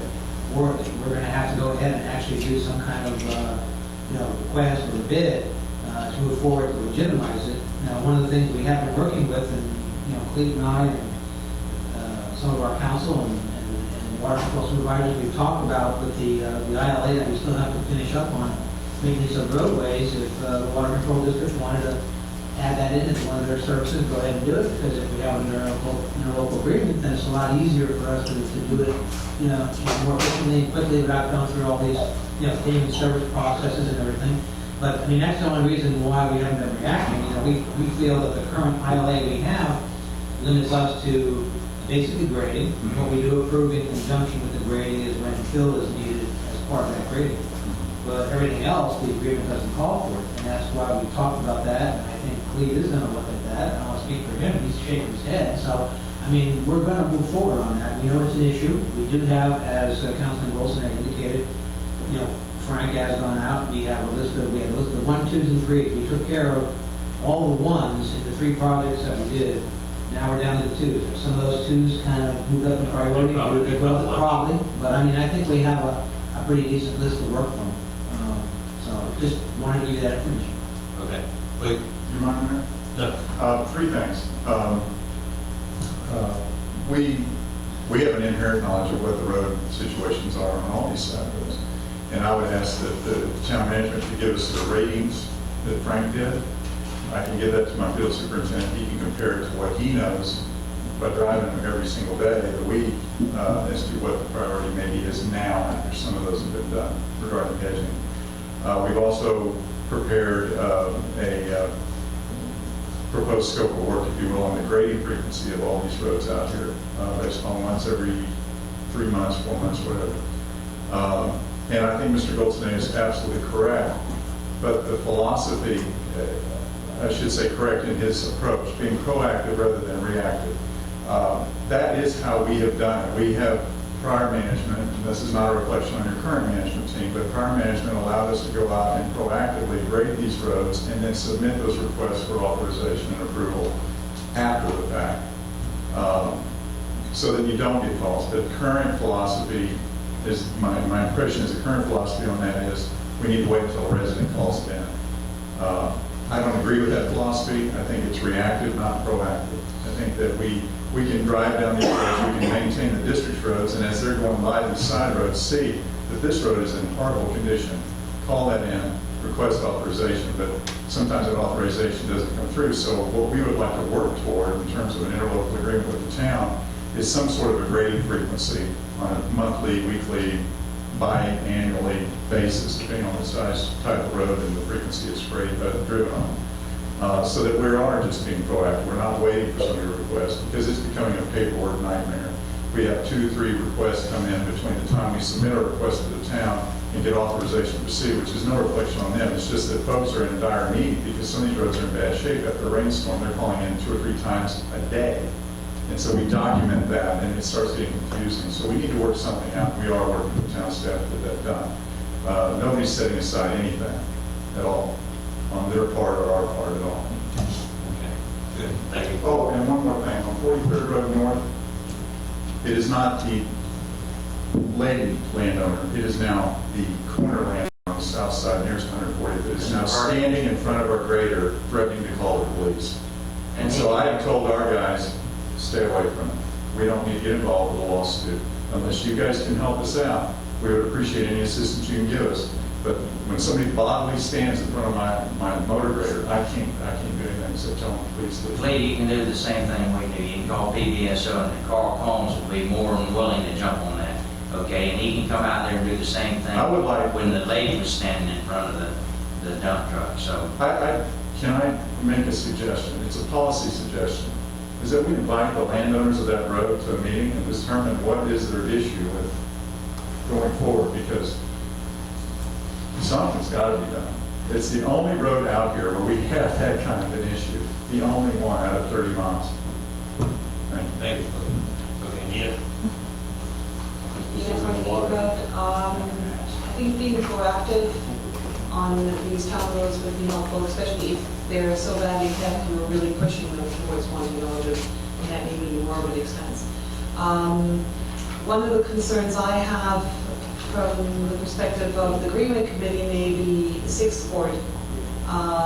If we were to, let's say, OGEM, Collecting Canal, and OGEM 6th Court, and that being the only path going east-west, you know, being on OGEM for a little while is one thing, but having that long distance. So there are roads, if they were to be considered to be OGEM, where you may want to consult the committee. Thank you. Thank you, Nina. All right, so on this item, we need a motion as far as this proposal for the OGEM process, right? Policy. Policy. Right. I'll make the motion.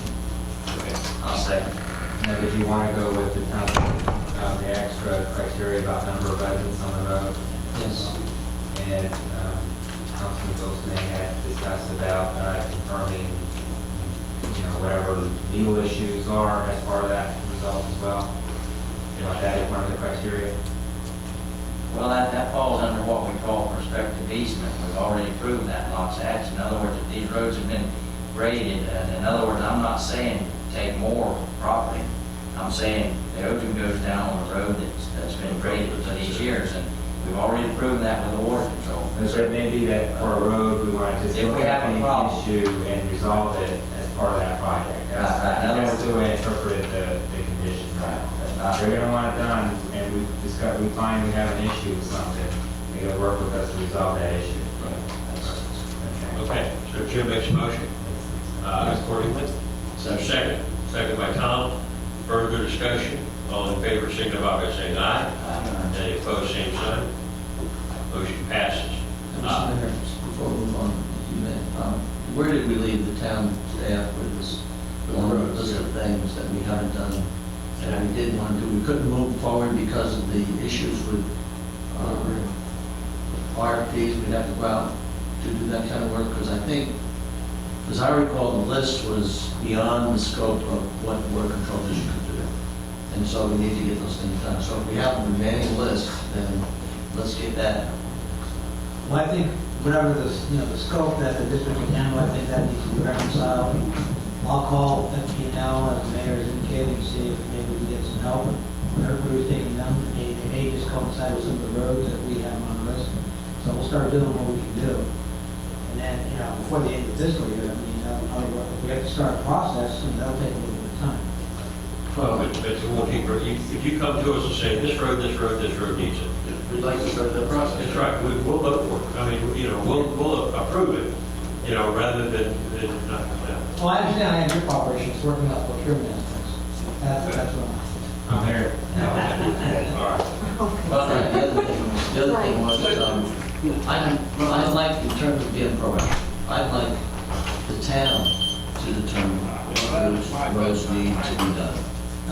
I would like the town to have somebody that can run around and say, okay, this road need to be done. And then we can put it on, based on the criteria of who can do this. If the district can do the work, then the district has to do the work.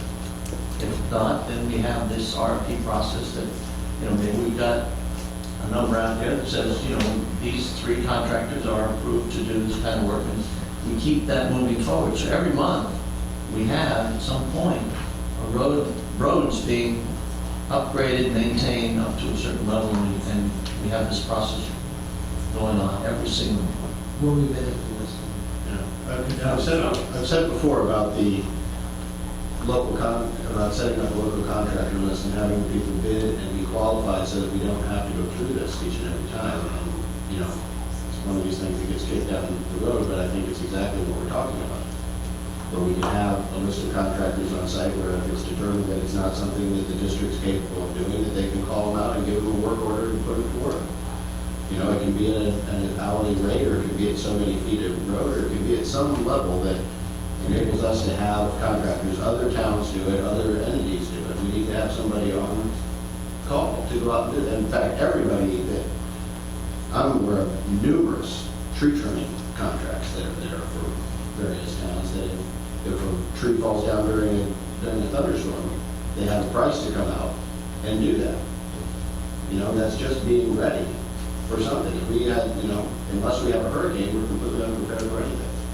Then we'll activate the National Guard. But in the meantime, we can't even get out with a chainsaw. So, Okay. Just want to clarify for the record, the list in question is done. We have about half dozen contractors on it. We were hoping to try to increase that to a few more. But the issue is not so much having the list and being able to go to someone. The question is, once you determine how many roads you want, you have to give them specifications. That's what takes the time. We have to go out there and make sure so that everybody it's apples and apples, and everybody that's giving us a quote has a fair shot in terms of the project. Because we had one project where there were some issues posted. well, Mark, incidentally, that same contractor who had issues trying to change the scope of that work also is trying to change the scope of his district contract. So he has a process in which he tries to get the job by bidding low and then tries to change the scope of the work to fit his bid rather than his bid fitting the scope of the work. I understand. So All I'm we saying don't is, need in fairness to all contractors, we have to be able to. In this particular situation, somebody's playing the games with us that I don't think are appropriate. But Frank did a good job last time, I thought, in saying what needed to be done and getting the people to do what it is he said, because he told me, this is this and this and this is going to be done.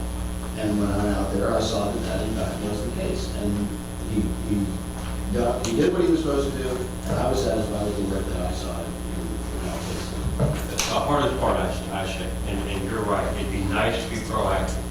We just have to understand we are contract government, which means we do not have any employees. So the more we, have them put Frank on, the closer we're getting to having town employees. And therefore I think, look, everybody's grown up. If you have a problem with the road, call. And I mean, I don't see any problem with it, but at the same time, if we can get something going, I just do not want this thing to grow and all of a sudden now we're going to have, more and more on our budget of people just riding around looking at the roads every day. That's not what I was suggesting. I was just saying he He did a good job in doing the contract management, the actual on-site watching to make sure that they did what it is that they were supposed to do in order to do that. I think that happened, and everything that was called for in the specs was given to us by the contract. Okay. You don't need a motion right now to get back on that list and begin to take care of these roads? No, we'll continue to work with this and expand it. I mean, we have working with us now, that's available.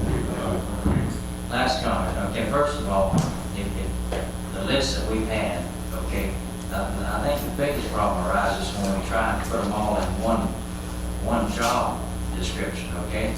As long as we keep it, and help me out here, Dean, as long as we keep it under a certain amount, I thought it was $1,000, that we could call the contractors that we could call the contractors that we have on the list. Okay, first priority is to call the district, say, can you get to this? Our biggest problem is, why haven't we been knocking these off one at a time? In other words, all the time we've been on a standstill, we could have been doing 2 roads a week or 3 roads a week as long as we kept it under that certain amount. What you look at is whether someone from the outside looking in could decide that you were separating projects in order to get around your own procurement requirements. So if they're all the common denominator, we look very carefully on whether it's a common project, like road maintenance, whatever. And if I remember correctly, what we did that at the last meeting is you had listed like, whatever meeting that was, 8 roads, 9 roads, and then there was an amount that was kind of listed, and there was a not to exceed, and I thought it was like $2,500. My memory is, it's 10 o'clock, and that was 6 months ago, but there was something about, if I remember correctly, there was a list, there was a assigned dollar amount, and we did some quick math, we got a not to exceed motion from you to proceed on those. Absent that, I don't know that we ever got any further direction from you. So I can work with the town manager, see what we need to grease those wheels. So we always got to be careful about. Remember, we didn't have anything like procurement related on the agenda tonight, but we have to doubt Palm Beach County OIG whenever we have procurement on the agenda. So if they choose to want to review that item and be here, they can be here. And I know typically, and I assume we're still doing it, we send them all our agendas so they can just see it. On a special meeting, they would expect that we would be discussing procurement. But the point is, we look to make sure, just like under state statutes, that we're also not carving up projects to get to a lesser degree of formality on our own bidding ordinance. So I'll work with them. We'll figure it out. But we can move it forward. If we have to bid it out, we can bid it out. If the scope of work can be defined, and we can put a not to exceed on it, we can bid it out. I think one of the things that we're going to need to do, if we get a list of qualified contractors, we're going to need some kind of a rotation to where one person doesn't get all of it. In other words, okay, this guy gets this one, this guy gets that one. Otherwise, somebody will going to have a favor. Yeah, you have different formalities under procurement. As long as we're covered that way. Some of them you can make 3 phone calls, some of them require rewritten bids, some require a formal notice and publication, And this kind of work which requires a continuous type application over a period of time, that's what I recommend it. Maybe what we do is we go out for a request for qualifications, or an RFP, and we get a continuous service contract. Sure. I mean, we have a list, whether it's 6 or 9, we pick the best 3 that we think, and then we rotate them. And then, based upon the price listing we have, we're okay. And I agree. Let's pursue FPL. Let's look at it. Maybe there's 3 roads we want to bunch together, get a price for it, let it go in there and do the roads, or whatever. All right. We're all right with 4, moving to 5. Okay, Your Honor, item 5 is the capital improvements, transportation, and related elements of the comprehensive plan. As Mr. Underwood had talked about earlier in the evening, this is the amendments that we have to make to legally in order to use the 5-cent gas tax properly as it relates to capital improvements. And we have a work authorization that we're requesting your approval on. To give you an idea, some of the things that we have to do is we have to go through the entire plan, look at all the goals, objectives, and policies as it relates to capital improvements.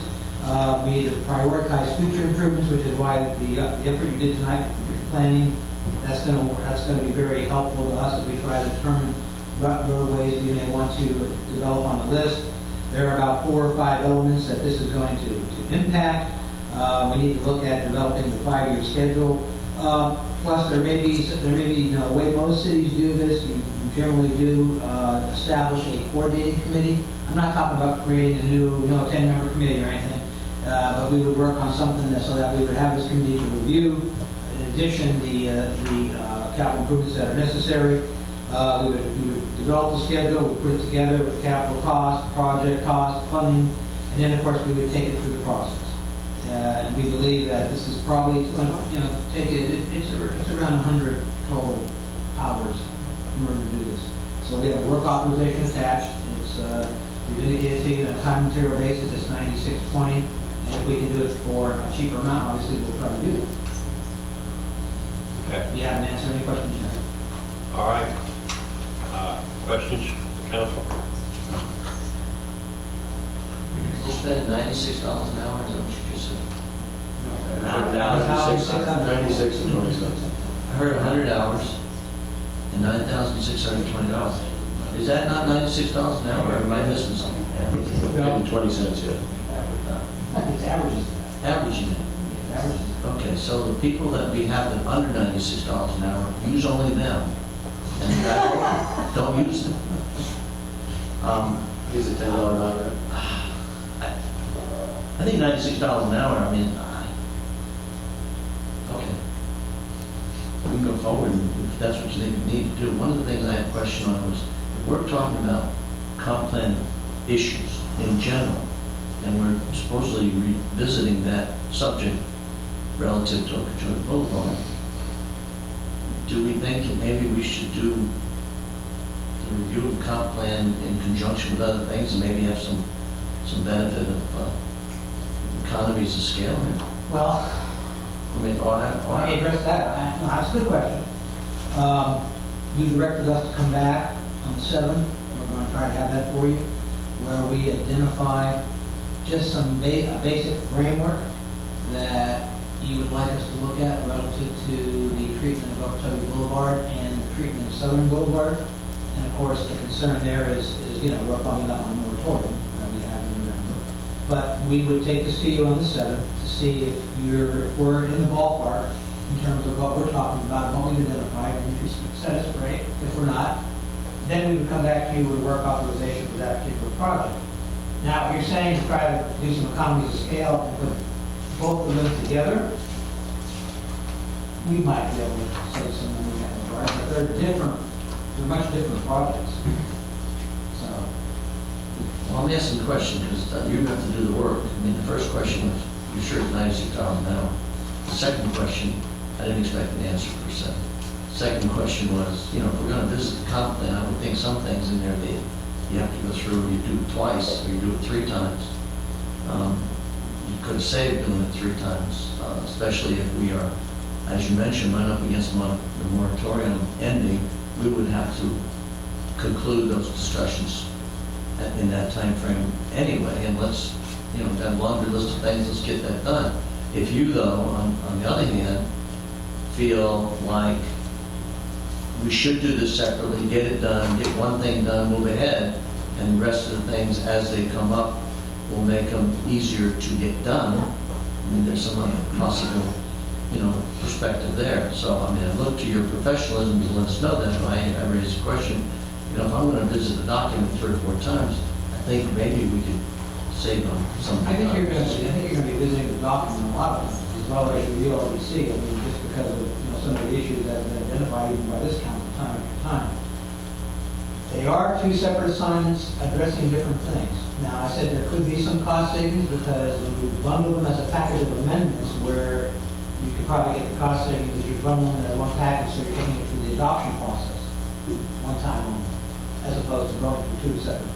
But the actual work is what it's going to take to do the Okeechobee and Southern versus what it's going to do to CD. They're not the same thing. They're different levels of work. Okay.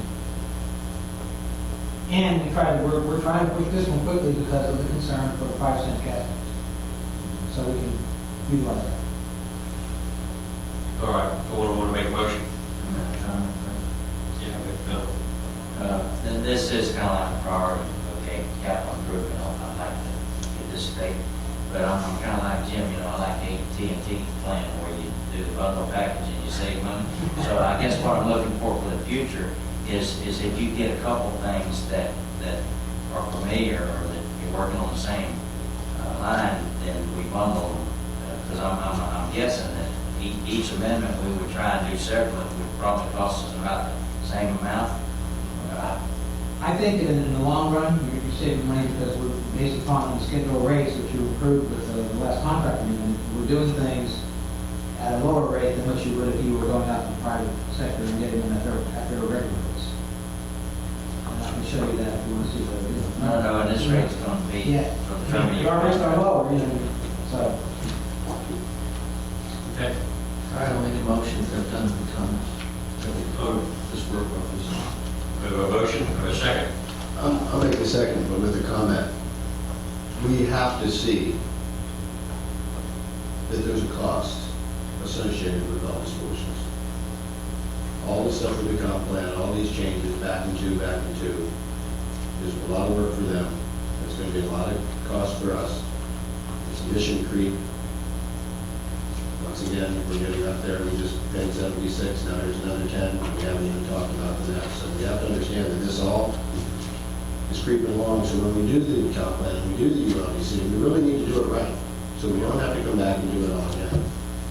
And, you know, that's my comment, but we're definitely itching up there. One, and can I have Virginia, is this one you want to address for Virginia? And I agree with you. That's one of the frustrations with the comp plan is you've got a state that says to be a town, you have to have a comp plan. And therefore, what do? We put it out for an RFP. And we have different people come in and say, we've done this, we'll help you through it, you know, and we'll do this for you. And we put hundreds and hundreds and hundreds of hours hammering this thing out. And to say, well, we should have done it different. We didn't know how to do it any different. I'm not criticizing. No, I know, but I mean, and so it's real easy, and I agree with you. We do it again, let's do it right, but I tell you what, I think you could hit this thing every year for the next 50 years, you will still have problems with it, and it'll still cost you a lot of money. The good part about it is we had budgeted $100,000 more for it than it cost us, you know, and it passed. All of the regulating committees that looked at it, it passed. You know, so, yeah, it's a headache. I wish we didn't have to do it at all, you know, but anyway, we do it. We got to make the best out of it. We got to find the mistakes we made and go through them and take care of them. Mayor, I understand your frustration, I think, for the entire council, from this standpoint. And one of the problems you have when you try to, enforce, or at least have a policy about government from life, is that unfortunately the state of Florida doesn't give you a break because you're a smaller city. I mean, you think about it, you have to do all the same things that somebody like Miami does. And that's going to always be a pressure on you. That's going to mitigate against always being maybe as government-like as you want to be. Just, No, I think face it. Maybe something for our League of Cities friends to think about in their legislative